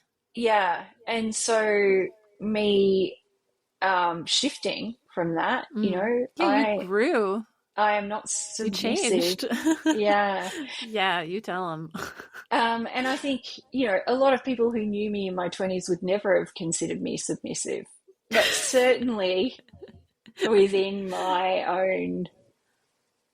own behaviors and stuff, I was submissive. I did submit to him. It was still to a degree, yeah, even if it wasn't to the highest degree of submission that it could be. Yeah, I'm sure it was still a factor that you thought of and scaled back yourself and who you were. Yeah. Yeah. I think he was always very work focused, but he became even more so after we left because, he was free to do that. And so our lives, I really got into study. I was accepted to do some honours research, which meant I had to move back to New South Wales. And I really wanted to do that honours research. And so I was commuting between Armidale and Brisbane. And I don't know anything about Australian geography, if that helps at all. I have no idea. It was a 7-hour commute, a 7-hour drive commute. Oh, my gosh. So I was staying down there like 3 or 4 days a week and then coming back to Brisbane. That makes sense, yeah. And but I still can't imagine doing it that often. Oh, my goodness. Yeah, it was like, it was rough, and we just eventually decided. That would have an impact, I think, on any relationship as well. Yeah. That's rough. So I felt that I had kind of put all of my needs aside in the early part of the marriage, which was fine because that's what a wife is supposed to do. Especially like you mentioned your parents' relationship, that was kind of the thing that was kind of modeled, was the woman kind of gives up on stuff in order to keep the house running, to keep the kids taken care of. Yeah. And when it came to this point where I actually had this opportunity to do something that I felt was going to be a big achievement or accomplishment for me, and there was no support there, I was like, That's a harsh reality, I'm sure, to see. Yeah. And I just think it was quite messy, but eventually it was just unreconcilable. So that was rough. But I've found community. I work in a small business now. I went on to do a master's in social work. I got trained in a bunch of therapeutic modalities, and now I work with autistic and neurodivergent children, as well as children who've suffered trauma. Mm-hmm. And I love that. And I feel the sense of kind of purpose and having an impact on individual people's lives that I never felt as Mm-hmm. a Christadelphian, that I always wanted to Aww. have. It sounds like such a perfect fit for you because it seems like you're finding bits and pieces of that. And Christadelphian was like, oh, I like working with kids, and oh, I like, helping these other people. But they kind of took it, but they couldn't give back in any way. And like, it was always kind of like, you have to stay over there. I don't know. This feels so nice that it really just builds you up, and you're creating your own life, and there's no conditions on it. It's like, oh, they come to me, I try to help them, and then they appreciate it, and they hopefully move on with their lives and continue to be healthier, happier people, kind of thing. It just Yeah. sounds lovely. Yeah. And definitely more fulfilling. Yeah. I love that. Yeah. And, along that journey, I've had a late diagnosis of ADHD. So it's Best really friends with nice. autism. Yep. Yeah. It's really nice to be able to give back in that way to little Vanessa through Mm-hmm. other children, give them the acceptance and validation that I never really had. Yeah. Um, More support for them. yeah. Yeah. So that's good. And I lead a really full life. I'm still a traveler. Um, I really love working. I really love being involved in my girls' lives. Mm-hmm. They've grown up to be very strong, independent feminists. Yeah. They both went to high schools that highly values critical thinking. They did the Excellent. Yeah. International Baccalaureate, which is really about global critical thinking, global Mm-hmm. responsibility, all of that sort of thing. Mm. And they're both, creative, wonderful young women. Um, Mm-hmm. and I think they wouldn't have been that had I stayed in. And so I guess that's And the been fruit of my labors. brainwashed. Yeah, yeah, Wow. Well, that's wonderful for your for your girls, and it's nice that how motherhood became a catalyst for you to take more control over your own lives as well as your daughter's lives, and to keep going even when there were some casualties, where it impacted your marriage and all of that. And I'm sure a lot of it was tumultuous, stressful, yeah, fearful of what comes next, because there goes a lot of stability of, oh, I don't see my family every weekend anymore, and they don't accept me in the same way that they did. My relationship is changing, my career is changing, where I'm living is changing again. That's so much to go through. So it's beautiful, and I love seeing on this podcast, to see people where they're at now, where a lot of people have kind of gone through the really tumultuous part of the fallout after leaving, of finding yourself, finding your community, figuring out your new values, figuring out your new relationship with religion, if it's anything at all, and figuring out who they are authentically outside of all of that. So I'm so glad to see so much in place, and where it not only impacted your life to have this beautiful life you have now, but for your daughters as well, where it sounds like they're going to have, a really wonderful life being, authentic with who they are. So that yeah. sounds And wonderful. I think that's the thing I'm most happy about is that they do live very authentic lives. Um, because the thing I didn't want was them to have this double identity that I had for so many Mm-hmm. years. So yeah, it's good, and I'm happy. I do spend a lot of time thinking, oh, that's a little bit culty. Um, About what in particular? Like listening to this podcast, or just no, like as you get into the therapy world and you learn okay. different therapeutic modalities, uh, it can be quite culty. Oh. There's people who research a modality and it's very successful, and then they go out and do all the training, and then you Yep. go to conferences Yeah, and I've seen that with other industries as well, and I was like, this feels really culty. Like my radar's going off. yeah, yeah. And sometimes I'll say to my colleagues at work, oh, like at the moment I'm learning about a particular modality of play therapy, which is so powerful, but sometimes it feels a little bit culty. And so I'll Especially when say they to my name it after colleagues, themselves and all of that. I'm like, yeah. yeah. Um, and I'll say to my colleagues, this feels a little bit culty, and they'll be like, why? And I'll explain the links, Yeah, the well, this is what dynamics. I Yeah. experienced in my early adulthood, and this is what they're doing here. Mm-hmm. Especially things like groupthink and having to use certain expressions for things, and Yeah, the language. There's a the whole book on fear of that. How, being kind of cancelled if you say something that isn't within that yeah. modality. Yeah, that's All not of that already stuff. accepted. Yeah. Yeah, all of that stuff is Mm-hmm. a little bit culty. So, I there's agree. groupthink everywhere in the world. Absolutely. And Um, even with cults on that subject, it doesn't even have to be just religion. So it is something like you said, where you kind of see patterns of it in the psychology world.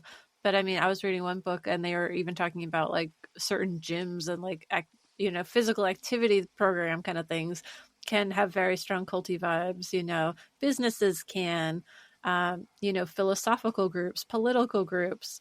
So it's more helpful, really, to see the dynamics and understand the underlying mechanisms, red flags, the psychology of how they operate in order to be more aware of them and not get sucked into any of those anywhere in your life? yeah, yeah. And I think, I've become a bit fascinated in a very autistic way with cult thinking. In a very artistic way. I know exactly what you mean. Um, there's quite a few podcasts that I listen to just because it's kind of validating to know that all these very normal people got sucked into cults or were Yeah, and born usually into they say cults. like nice And people are drawn to it. Like it's, yeah, and you know, it took you ages to get out. yeah. Um, yeah, there's a couple. There's one that's called "It's a Little Bit Culty" Yeah, that I'm I sure people would love. like your recommendations for like your top ones that you enjoyed. Um, I'm just grabbing my phone so I can have a look at what they are. Um,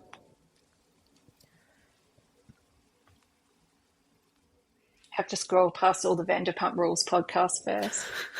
Um, it's a While you little do that, I'll bit. grab a sip of water. Oh, Trust Me, the Trust Me podcast. Trust That's a Me, good title. Cults, Extreme Belief and Manipulation. Fantastic podcast. Hmm.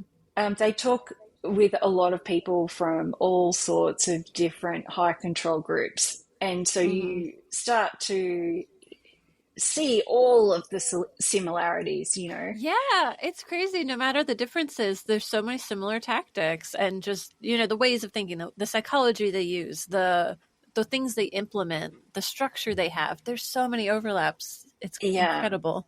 Yeah, that's the other one. It's called A Little Bit Culty. Um, and similar, they look at all sorts of different. I think they were the hosts of that podcast came out of Nexium, the Nexium cult. Oh, So yep, yep. I it's think a there's a sec. Netflix special on that. Isn't there? I Yeah, remember I wanted to watch that because I don't know that one very well. and so that's like they're really interested in more of the secular cults rather than Hmm. the religious ones, but they cover everything. Yeah. So they're Well, it really is good. really interesting, all the new age ones too, especially like the wellness stuff is now getting more susceptible to cults, the influencers. There's music based ones, all kinds of stuff nowadays. And especially with social media and technology, I imagine it's going to be easier for those people to get access to people who they can draw into their cults. Yeah, and I think, with a shift to postmodernist thinking, as a society as a whole, I think we've become a bit more susceptible to groupthink. Um, Hmm. because everyone wants to be doing the socially just and right thing. Mm-hmm. And they're really focused on making sure that those that are oppressed by systems have voices that are heard, Mm-hmm. and that those who are oppressors or hold the power within the Mm-hmm. structure are held to account. But part of doing that, it seems, in a postmodernist society is cancelling people or silencing people that have an opposing opinion or are seen to hold the power. And that in and of itself leaves us more susceptible to group thinking and Yeah, because you want to fit in and culty not type be stuff. Yeah. called out and not be canceled. Because some people said it's been devastating when that happens to them, especially when oftentimes it can happen without good reason, where it's like someone starts a rumor about them or someone is unhappy with them. So they kind of like almost frame them for that. So some people have mentioned, real repercussions that have happened from that. And that people kind of jumped on that too fast of becoming bullies and oppressors, and trying to dole out justice through these social means themselves, and it gets pretty messy. And I remember there's one account I followed that's talked about it because they went through it personally. I believe the handle on Instagram was Clementine Morgan, and so it was interesting hearing about it from their perspective. And if I can find some of the posts about it, I might share it just because I think it's some helpful feedback on that subject as well. Yeah. Yeah, because I think, one of the risks for people leaving Christadelphia is, especially in this environment, is that they get sucked into a full blown social justice movement or a full Mm. blown some other movement that is really very culty. And Because that does happen. Some people, even historically, in some of the major cults, have rejoined other cults almost immediately afterwards. They lose their community and they're looking for answers in community again. And it's easy yeah, when it's out there. especially if you've left because you were really looking for something that Christadelphia doesn't support, like social Yeah. justice, like Mm-hmm. queer rights or trans Mm-hmm. rights, or all of those things are valuable. I have a social work degree. I believe strongly in social justice Yes, we are not saying anything negative about those movements in and general. anti-oppression, but I think you can just so easily fall into exactly the same framework with a different center around it. Yeah. And And it's, I even think about the radicalization of young men too. And some of these, they follow this one guy and he says this, and they quickly fall into these thinking yeah, patterns that all align with that view very quickly, yeah, not realizing how much radicalization is happening as they keep getting more and more into it. yeah. And I think as you're coming out, it's important to know that your brain, your neural architecture is set up for that procedure. Yeah, you're And still wired for you're that. not necessarily going to recognize that you're actually still in a high control group. Yeah, Um, it's definitely helpful to deconstruct, to find a therapist, someone more objective, someone outside of the bubble of other people that were in the same group as you, whether you were in another type of group or the Christadelphians. Because I know even Christadelphians who have left, so now our ex-Christadelphians, have listened to like ex-Mormon, ex-Jehovah's. So who knows? There might be other people listening to this. But it is interesting to see that. I think it can help to find people outside of that community who will be open and accepting of you figuring it out, and not jumping to find an answer right away, and kind of embracing that it's messy. And it's a slow process, and often it's most helpful with a therapist, to talk about your feelings with journaling and like self-reflection instead of looking for someone else to give you an answer or some other group. yeah, self reflection, getting to really know yourself, giving yourself permission to explore thoughts and beliefs That's that, exactly the word I thought of. Just explore. yeah, that before felt wrong or sinful or Yep. damaging or, any of those things. Even if you explore it and then go, okay, that's not for me, that's Absolutely. fine. Now But you know a little bit more about who you are. yeah, I think that's the most important thing. And I think that's the thing that being in the middle of a psychology degree was helpful for me when I left, Mm-hmm. because I was doing the full exploration of the human mind. I got to really decide what I did value and what I didn't, what my important beliefs were and what wasn't important, and where my values lay. Mm-hmm. And that's been really helpful to having a much clearer sense of self and a much calmer and happier life. Yep. Being able to accept myself and attach to myself and value myself Yeah. has been the most important part of leaving, because it's not that I'm focused on myself, it's just that Yeah, it's not selfishness. I don't need the validation of a group of other people to Yes. feel secure. Yeah, it completely changes now that you're on your own, but standing on your own 2 feet instead of trying to find this value in being just a part of this community and your service Yeah. to God and your service to others in there. It's really just day to day. It's all about how you're living your life and whether it's authentic and you're taking care of making sure that you're behaving in a way that you're proud of and all of that kind of stuff. It's all about that, where you're secure in yourself and treating yourself with love. Yeah. I do choose to connect with people now. I don't have to connect with people for survival. I mean, we all connect with people for survival because that's how our species rolls, but it's not for my emotional survival anymore or for my Yeah. psychological survival. Yeah. There was a lot of external pressure. Now it's like, oh, if I want to wave to the neighbor and say hello, I can. It's not like, oh, well, they're Christadelphians. That means I have to do this and that, and they have to see me do this and that. Like, completely different. Yeah. Do you have any other advice that you would give to someone who's considering leaving or has recently left the group? I think be really compassionate with yourself. Mm. I spent a lot of time in that first year out, feeling very ashamed of Mm. my zealous Of what? years. Oh, wow. Yeah, reflecting back on that. Yeah. Some of the people who had reached out to me and connected with me, particularly other Christians who were like, Vanessa, it's a little bit culty what you're Mm. in. And I'd be like, no, you don't know.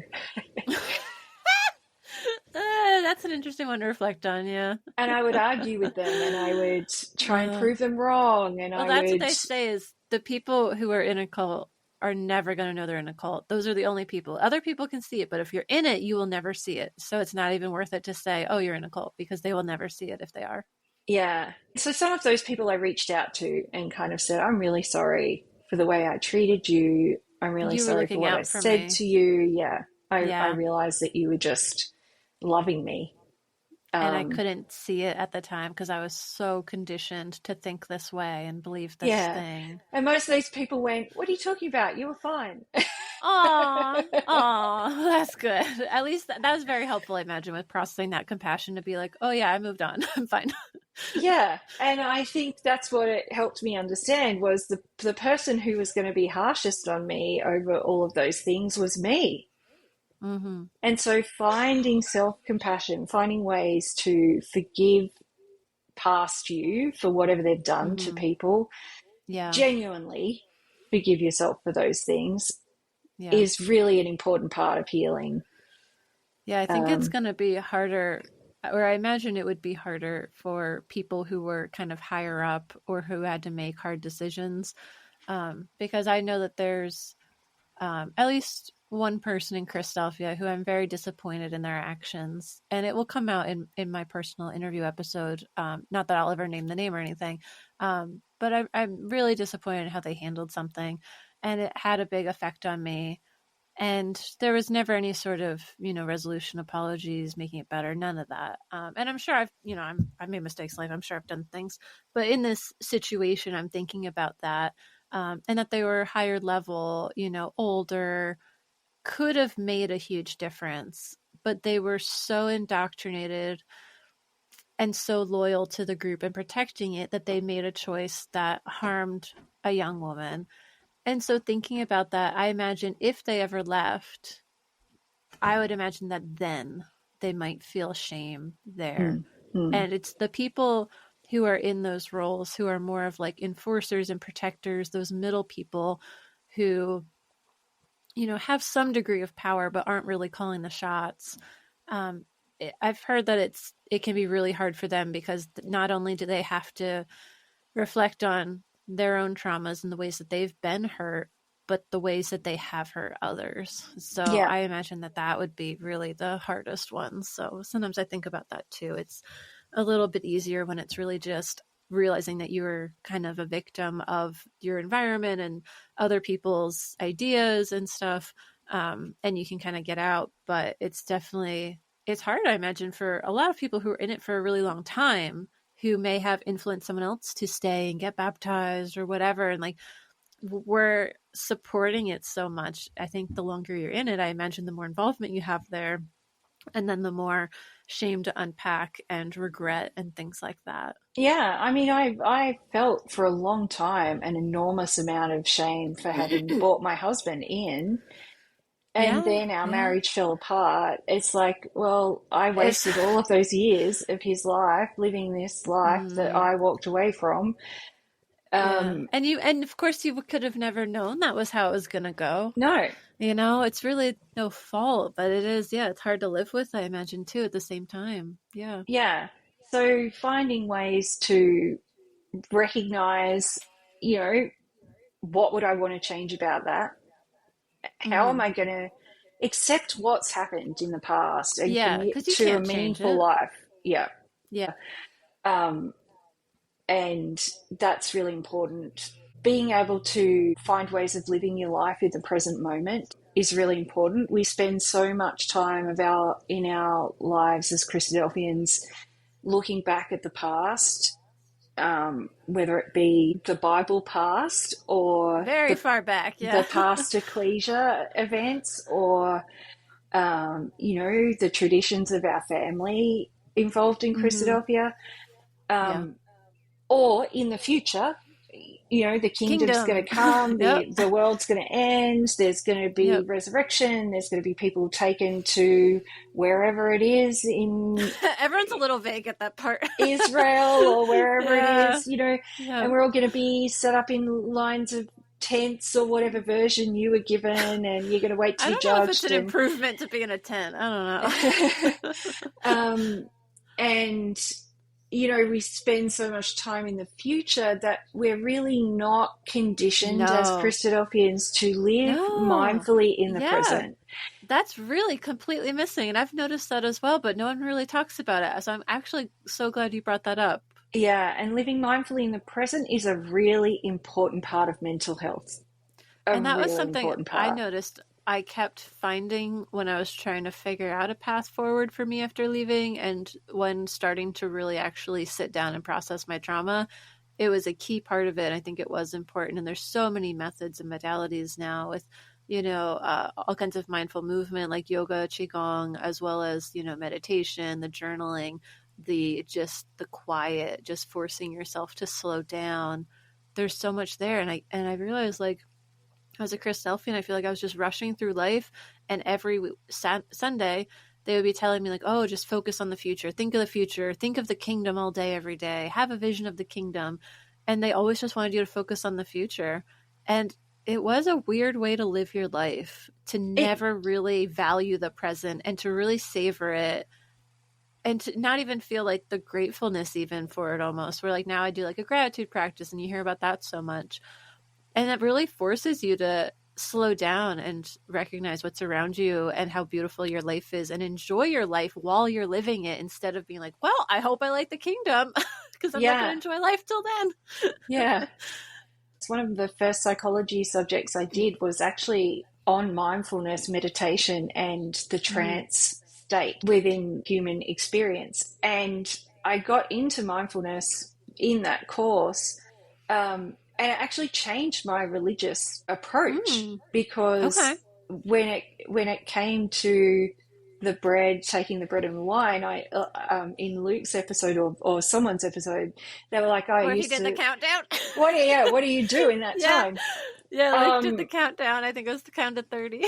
Yeah, doing that course changed that moment for me because it became about being present. Yeah. In that moment, not thinking about what I'm going to give everybody for lunch, or not thinking I gotta go about grocery shopping. or not thinking about what I was, yelled at my kids at as I was trying to get them to Sunday school, but just being in that present moment. And I think if you're really going to stick with the Jesus belief, meditation and mindfulness was a huge part of Jesus' practice. I mean, when things got tough.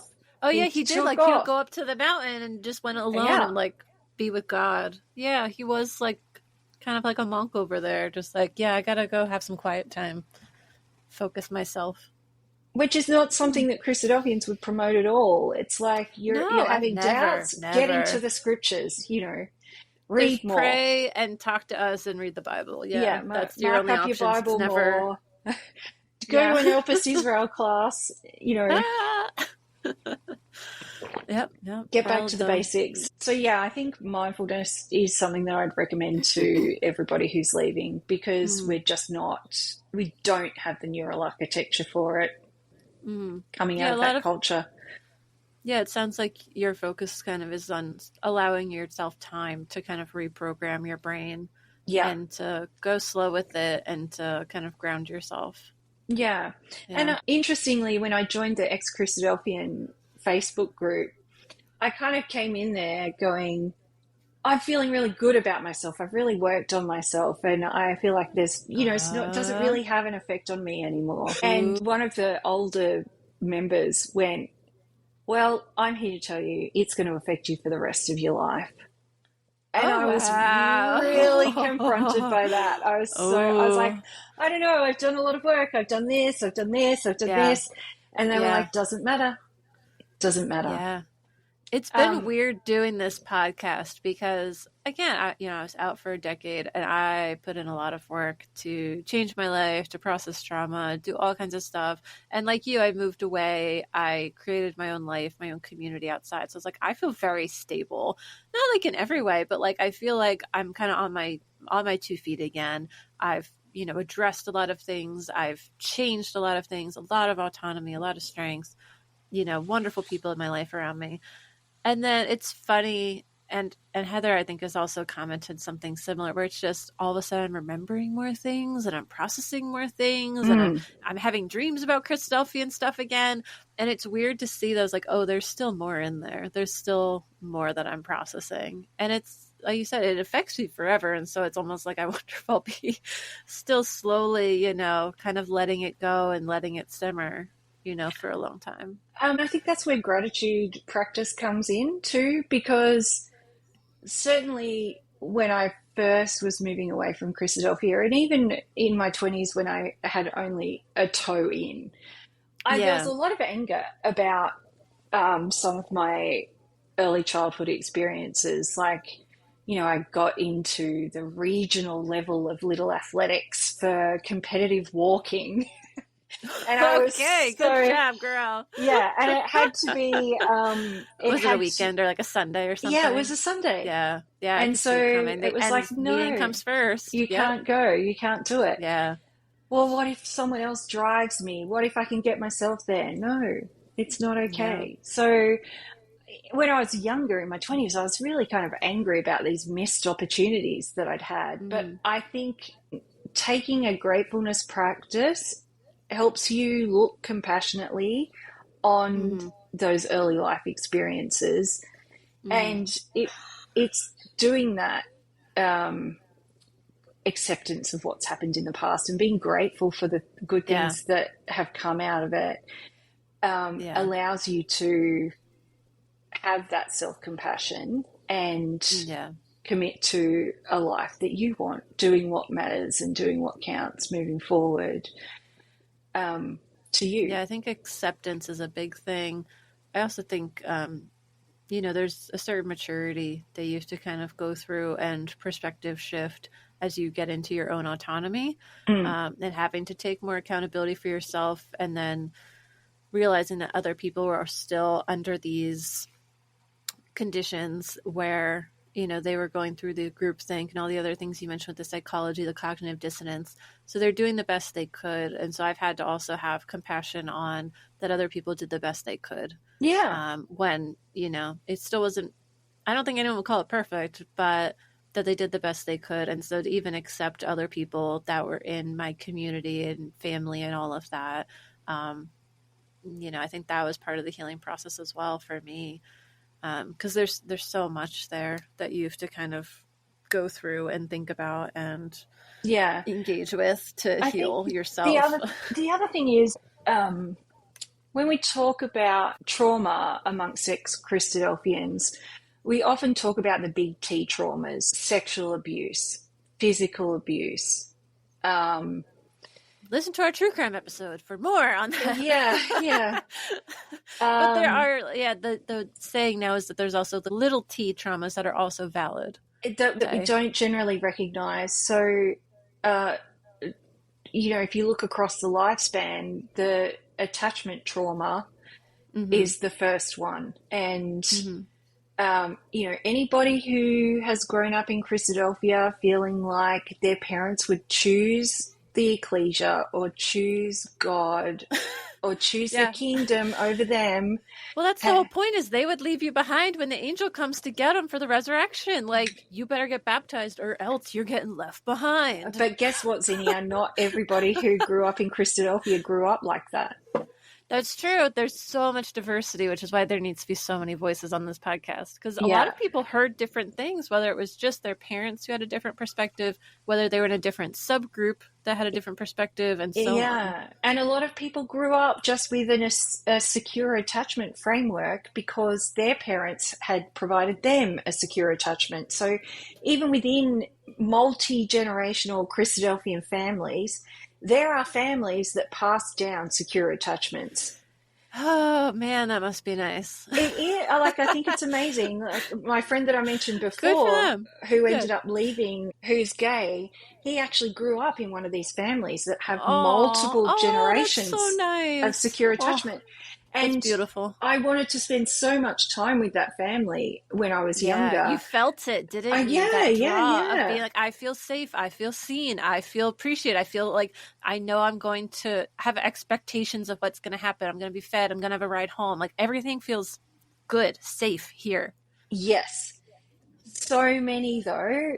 If you were brought up in a Christadelphian family that didn't have that pattern of secure attachment, they had a pattern of insecure attachment for whatever reason. And there's other traumas that can impact them. They don't have a perfect life just for being Christadelphians. Like, I know my family had some other traumas going on, big T traumas. So that plays a role too. That getting treatment around that, whether it be some sort of schema therapy or EMDR or parts work, internal family systems therapy, any of those, it's important, especially if you have kids, especially if you're wanting kids. To do that work will make your life happier and your children's lives happier. We have talked about attachment theory several times in this episode, and some people may not be well versed. Is there another book that you would also recommend, just to drop a resource for people so they can kind of explore it more if that's something that is starting to resonate with them? Yeah. The Little Book of Attachment is a great resource for attachment. The other one for parents or people who are thinking of becoming parents who are raised in Christadelphia is a book called Raising a Secure Child, and it's by Kent Hoffman, Glenn Cooper, and Bert Powell. They're the therapists who created the Circle of Security Parenting program. But it's quite an easy read and very relatable, and kind of gives you the model, because you don't have a model of secure attachment. That's kind the of thing. need a model. You grow up in the chaos. Usually, Circle of Security gives you this kind of model that you can reflect on. So when you're interacting with other people or interacting with your own children, you can kind of use this model to go, okay, where am I? in this circle Oh, that sounds of so security. practical. Yeah, Yeah. that sounds fantastic. I'm sure Yeah. so many people could benefit from them because so many people do have families or want to have one. So thank Um, you for sharing. the other little T traumas that have come up in the X group a lot are around social rejection. Social rejection is a really important little T trauma to have addressed I believe because it. it's as painful as physical I have heard injury. that. Yeah, I have heard that they've done studies and it's rated as just as painful. So just leaving the group leaves you as being socially rejected, even if it was Yeah, your so choice basically, to leave. yeah. Yeah, basically all of us are gonna get that one and have to face it, huh? Yeah, because it essentially sets you up to believe that you're not ever going to be accepted as you are by anybody ever again, and you don't have to live your life that way. You can have that trauma treated pretty simply, hmm and you can feel the full love and acceptance of other people, and that's what we're born to be as humans, is hmm experiencing the love and acceptance of other people. um, That's a so beautiful message. Thank you. yeah, I think it's an important thing to address when you've come out of Christadelphia or any high control group where Yeah. you've been rejected or you have had to understand that you don't fit in anymore and so therefore are going to be rejected. Yeah, It, because even some people have said, like, oh, these people are so great. I really hope I can keep these relationships. And pretty much across the board, they've said if they stayed Christadelphian, the relationship was just not able to withstand it.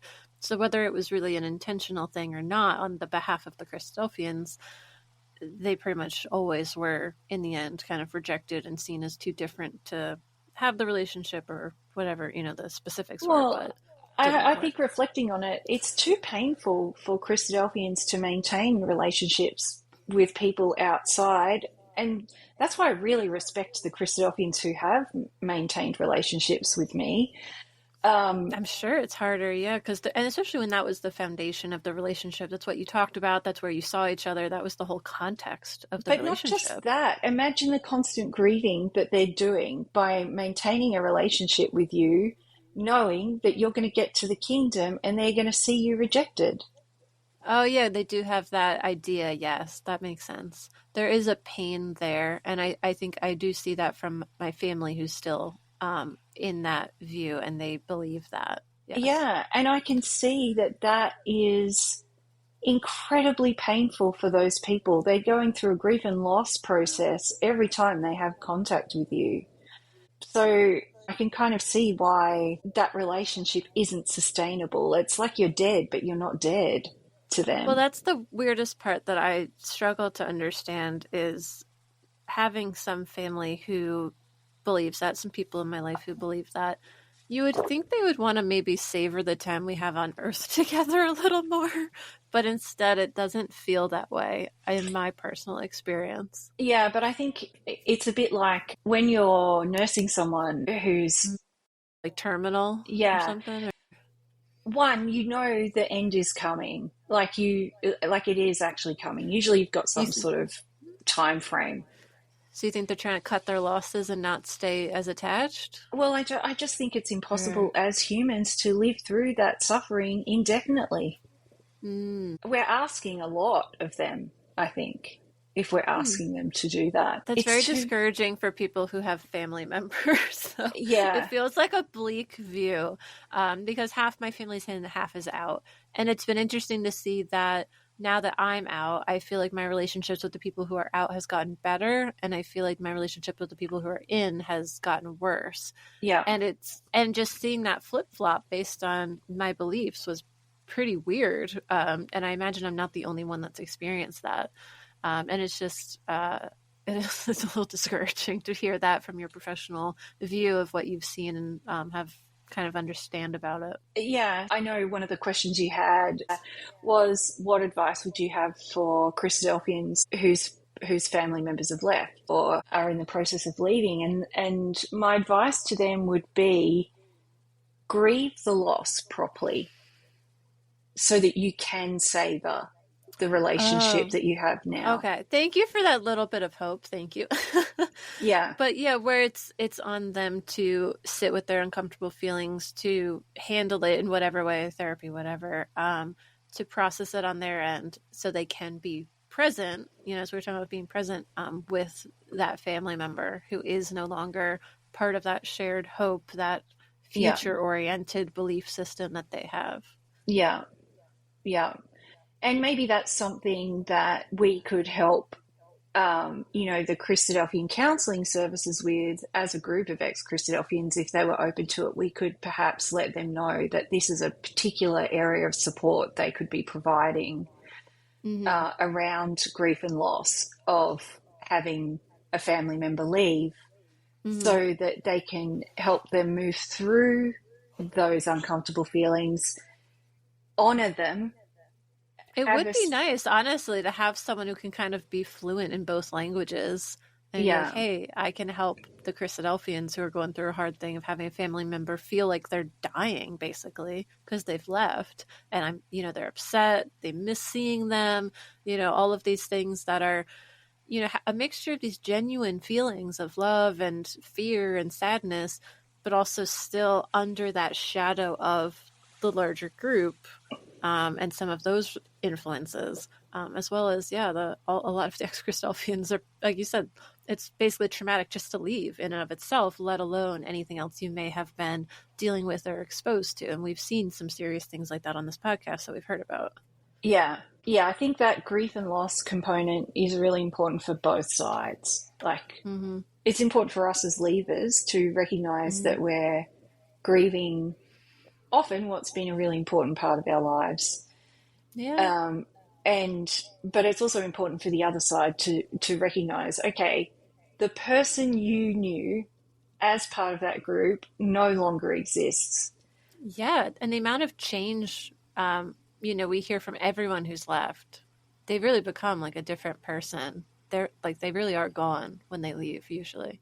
And let's grieve that. If you want to genuinely have a relationship with that person, grieve that and get to know And the then, person who yeah, they you are have to now. accept the new person in order to really reestablish that relationship. Yeah. Yeah. And, if you can only manage a relationship like you would have with someone at work, then just be upfront about that. Yeah. I can't manage a close relationship with you because it's like you're of the world. I don't have any friends who are of the world beyond this level. Yeah. Sorry, you started using the language and immediately it just made me laugh. Because that's exactly it. You hit the nail on the head. Yep. And I think that's a helpful perspective. There's so many different views on this, and I think it's helpful to sometimes reflect on, what they're seeing from their views as well. Yeah. I think there's some trauma for a lot of people around being exposed to what is essentially a very real, perceived as real threat to their lives in terms of the kingdom returning. Yeah, that one's kind of a scary, like Armageddon kind of thing. So Yeah. And we don't recognize it a lot. We don't talk about it a lot. But it's a very real and I thing. don't think a standard therapist would ask you about that either. No, like, no, like no. not a therapist trained in religious trauma. That would be more helpful than just like the regular therapist, like, oh, hey, you're feeling depressed? All right. Yeah. I know until I had my trauma treated specifically around this, every time there was a conflict in In the world, Israel, like a war. Yeah. well, Israel in particular, Okay. anything that Because that, involved Russia, obviously. yeah, because that signals the end. That's Gog and Magog. And Yeah, yeah. I would start having nightmares. I would become very anxious. My whole nervous system would become hypervigilant. I would start to be irritable with the people around me. I would have some inkling of why that was happening, but it wasn't really till I started learning about the mechanisms of trauma that I was like, oh, actually, I have a significant trauma associated with that. And it's from my childhood and it's from a Bible school. Yep, I believe it. And so Very relatable. yeah, I could kind of pin it down to this acting out, this play of the return of Christ Yeah. that And had those were triggers for you. such a real impact on me as a autistic kid, Yeah. that it felt like this was real. It felt like that my life was threatened, and then that had been replicated when in 1990, when the first Gulf War had occurred, and I was at a Christadelphian conference when they first fired missiles towards Oh, Tel Aviv. man. Yeah, that's And going I to be a was, memory that sticks with you. Yeah, I believe yeah, it. and I was staying in a dorm of young people at the time. Mm-hmm. And, I can remember just being terrified over what was about to happen. Yep, I Um, believe it. and, that was associated to this earlier trauma. So once I was able to have that whole memory network put safely in the hippocampus where it should be, Mm-hmm. Yeah. and, really kind of dissipated all the emotion attached to it, I'm able to see those news reports now without feeling anxious and without feeling like I have to be prepared for the end of the world now. Yeah, because that was the standard expectation. You're doing the right thing. Your body was doing the right thing by what you Yeah, were told to believe and how to react. They were like, this is yeah. the end of the world. And you're a little kid, like, oh no. Your body was responding appropriately with what you were taught. Yeah. Absolutely. And even though logically I didn't believe in that anymore, Yeah. and I could look at it and go, I don't believe in that anymore. Why are they still fighting? This is ridiculous. My body was like, well, Yeah. there's the trigger. Nightmares. Be Yep. ready. Yeah. So I think Wild. those, and there's going to be a lot of those things that we've been exposed to as children that need trauma treatment, because no one else gets exposed to that stuff. Mm-hmm. They might get exposed to bushfire coverage on the news where lots Yeah. of people are dying, and that becomes a little T trauma for I them. could absolutely believe that. Yeah. If you're in an But area that's prone to that. Yep. yeah, Australia, it's a huge thing. I mean, Yeah. 2020, the January 2020, I'm still treating kids for fear of fire, because of the bushfire season that happened that year. I believe Um, it. Yeah. it The was, amount of giant disasters lately, absolutely. yeah. So, there's lots of those things that are going to have happened to us because we saw a documentary about Babylonian torture methods as part of our, you know, That's healthy for children. I can tell right off the subject line. Yeah, my 3-year-old wants to see that. as part of our, ecclesial Yeah. camp getaway, or they were talking about Israeli war methods, or, What Bible school were you at? oh, look, I Doing Rathmines. I Krav will say Maga. Rathmines. Um, Oh yeah. Oh, that was what Leah said. She said, that's the word you need to know. Just let yeah, people know it if I say that. Okay, so I'm just out of the loop. That's a little nuts. Just um, I'm shocked. Okay. yeah. Yeah. And look, not just Rathmines, other camps where people really felt that it was important that we feel the reality of the Old Testament, and so they would show us Yeah, the these. Old Testament was scary for a reason. I thought we were done with that. Jesus died. Stop scaring children. Yeah, yeah. Even if you think, even if you're an autistic kid and you're thinking about the story of Rahab, Yeah. um, it's pretty scary. And You you know, already you're have a harder time regulating as well. and also you're imagining this thing very realistically because you're a very literal thinker, Mm-hmm. and it's being embedded into your memory networks. And then Mm-hmm. that's a pattern, right? That's a pattern Yeah. for everything that comes in the future. And Mm-hmm. autistic people don't prune off unused patterns. They hang around Mm-hmm. for a long time. And so as you grow up in life, something happens and a city's surrounded in a siege, and suddenly your whole memory network related to that Old Testament story is activated. and a Mm. whole lot of things come up, like would I be found faithful? Would I have put the string Yeah. out? Would I have saved that Yeah. person? Would I have looked back? Would I have turned into a Mm. pillar of salt? There's all of these Love salt. all of these stories that get embedded Sorry. and become part of your whole kind of moral network, and they're real. They're life threatening in your brain. Mm-hmm. Every time it talks about someone suddenly Yeah. dying as punishment in the Bible, Yeah. That particularly, gets wired in there. Yep. yeah, yeah. And for some people, their parents were protective enough to go, it's a story. Don't worry about it. That won't happen to us. They were the secure relationship. They were the secure Yeah. attachments. That must be nice.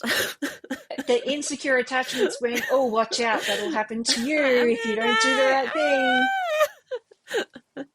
So it's all in there as trauma. So I think just recognizing that we are likely to have experienced small t traumas, that we are probably going to need treatment for them if we don't want to live with a hypervigilant nervous system for the rest of our lives, is really important. It's good to be aware of it. And to that end, I have invited you back to talk more about psychology in its own episodes. So we can explore more subjects on the podcast. Not to provide therapy specifically. Obviously, I'm not a therapist, and you're a licensed provider who operates on your own, but to provide education around the psychology of this. Around it. Yes. Just so we're clear. But of course, I'm sure you're open to, potentially working with people and will at least provide resources and things for people to seek out support if they think that this is relevant for them. But certainly education is always the first step. It's good to start to be aware of our patterns, to start to recognize whether we might benefit from exploring that more, to see where trauma may be showing up in our lives, because often it can play out unconsciously in relationships, in stress that you have day to day, health and things like that can be related to the stress in your life. So it's certainly for people's health, well-being, relationships, all that stuff, it can be worthwhile to consider whether there's some things psychologically that could be examined and challenged, and to, put some effort into growing and changing some of that. And the first step is always education. So I'm excited to learn more about that with you and chat about those things. We'll probably do a couple episodes.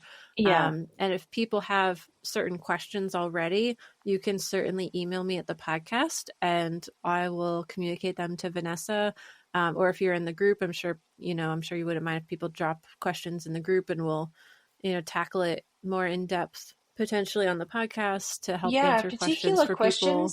Especially around like attachment and trauma would be really helpful, just so I know what level to kind of pitch the psychoeducation around. And also, if people want to let us know how interested they are from a neuroscience perspective of what goes on when you grow up in a high control group, or if they're more interested in learning about how it affects your relationships or how it affects your cognition, what maybe you do a poll in the Yeah. group and be like, here's like a few different things I'm thinking about. Which one does, as I've done that a number of times, you've seen me post some polls in the Christadelphian Facebook group to just kind of get an overall sense of whatever I'm thinking about. So that could be another thing we could do as well, to try to keep the information we present, the effort we put into it, really relevant for our audience, because our target audience is ex-Christadelphians. And I don't want to overwhelm people either. I just want to provide a kind of central educational resource so that when people come, they can go, okay, these are the things that I'm likely to be affected by.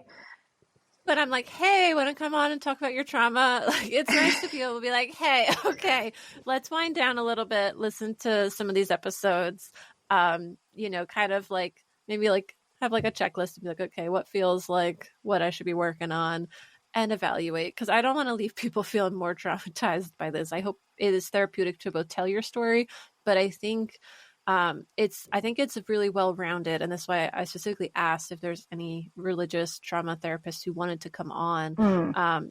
to be more open with those conversations, normalize getting therapy, increase the amount of education we have around these things, increase awareness of what you could improve and what your life could be like, where it's like, oh, you've an issue with this relationship. Well, maybe you could try this, to try to see a path forward. Because I'm sure some people feel stuck in certain ways or still maybe debilitated in certain ways based on what they experience. So I want to offer as much hope and healing and community as we can with this podcast. Yeah, and I think that's really valuable. That's why I think this project is really valuable, and I really admire that you've stepped up to do it, Zinnia.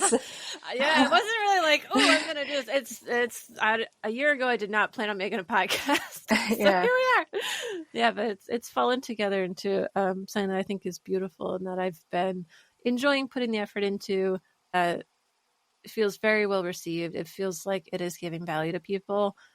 So, I don't know how long it's going to happen, but it keeps taking off. And I've met so many wonderful people, and they're really putting effort into it as well. So we have one other religious trauma therapist who's also offered to come on. Yeah, I can't wait to hear that, because I've kind of deliberately avoided training in religious trauma just because I don't know that I'd be an effective trauma therapist with religious trauma in particular, because I don't know that I wouldn't be triggered by stuff. And because the pattern recognition in my brain is just so strong. Even when I'm working with families who are quite religious, I have to kind of let them know that I grew up in a fundamentalist Christian group and be really upfront with that, because there might be times where I need to take space, or I might look like I'm shutting down in a session because I need to kind of recalibrate myself mid-session because I've been triggered. So some of those families I refer on straight away. If it's too much like what I grew up with, I would just say I'm not the right therapist for you. It's so you're recognizing that and communicating. Yeah. But I'm really interested to hear a religious abuse therapist talk about what framework they come from, and and they're excited to share their framework and all of that kind of stuff. So I'm excited to highlight that, and especially because that person comes from a Christadelphian background, so I feel like it'll be really relevant for people in our community to hear about that. So it's cool to get multiple experiences on therapy modalities and all of that. So you'd kind of said you wanted to do more of a overall, we'll talk about some big picture stuff and all that kind of stuff. Yeah. But I think that will help, since the psychology of the group is so much of that. And then with so many people having trauma, there's, different psychological components of that as well. So I'm really looking forward to taking on some of that in the spring, and hopefully people enjoy that as well. Yeah, me too. As well as all the personal interviews and my silly ramblings and so on. Anything else you wanted to share today? Any resources you wanted to share that you forgot? Final stories? Anything else? I might send you through the Philip Yancey books. Anything you want to share. We've got plenty of room in the show notes for any resources you want to share. Stuff for the show notes. And for anyone who is listening that hasn't joined the ex-Christadelphian group, like all groups of human beings, every now and then we have our little disagreements or little flare-ups, but they really are few and far between. And overall, it's an extraordinarily supportive group. And no matter what you've experienced, there's going to be someone in that group who has experienced a similar thing and can provide you some sort of validation and support. So if you're leaving, you've left, if you're feeling a bit isolated, if you're just looking for people who know what you're talking about, you don't have to explain it. They know all the language join about it. Join. And it really is a very fun group. There's a healthy sense of humor in there about some of the things that we've been through. So I encourage people to hop in, and if it doesn't suit them, hop out, but if it suits them, stay.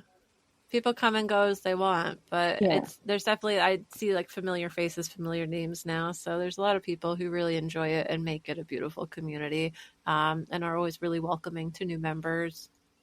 Yeah. And I think one person said not everyone's always ready for it, to hear things from this perspective, and that's okay. I'm sure it's the same with this podcast where someone turns it on and is like, oh no, this is not for me. I don't feel comfortable. And that's okay. Not everything's for everyone. We have our target audience. They have theirs. But if people feel ready, you can always explore it. If it's not for you, you can come back another time, just like this podcast. Yeah. It'll be here. Well, thank you so much for coming on, Vanessa. That was a wonderful conversation. So interesting hearing all the steps of your journey from having that idyllic childhood to eventually leaving so much fun feminist stuff, which I love.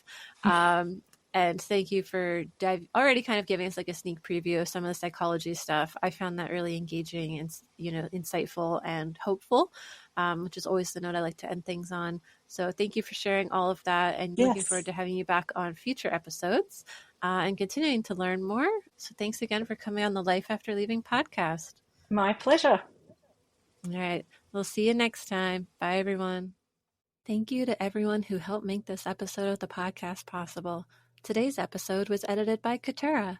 I'd also like to thank Al Kroons for our intro music and the ex-Christadelphians who submitted audio for the intro music. If you're an ex-Christadelphian who would like to join our community, you can find us at a group for ex-Christadelphians on Facebook. If you're a fan of the show, please like, share, subscribe, and you can also follow us on Facebook and Instagram at Life After Leaving Podcast. If you'd like to come on the podcast, please reach out to me directly by email at lifeafterleavingpodcast@gmail.com. That's all for today. Thanks for listening, and see you next time.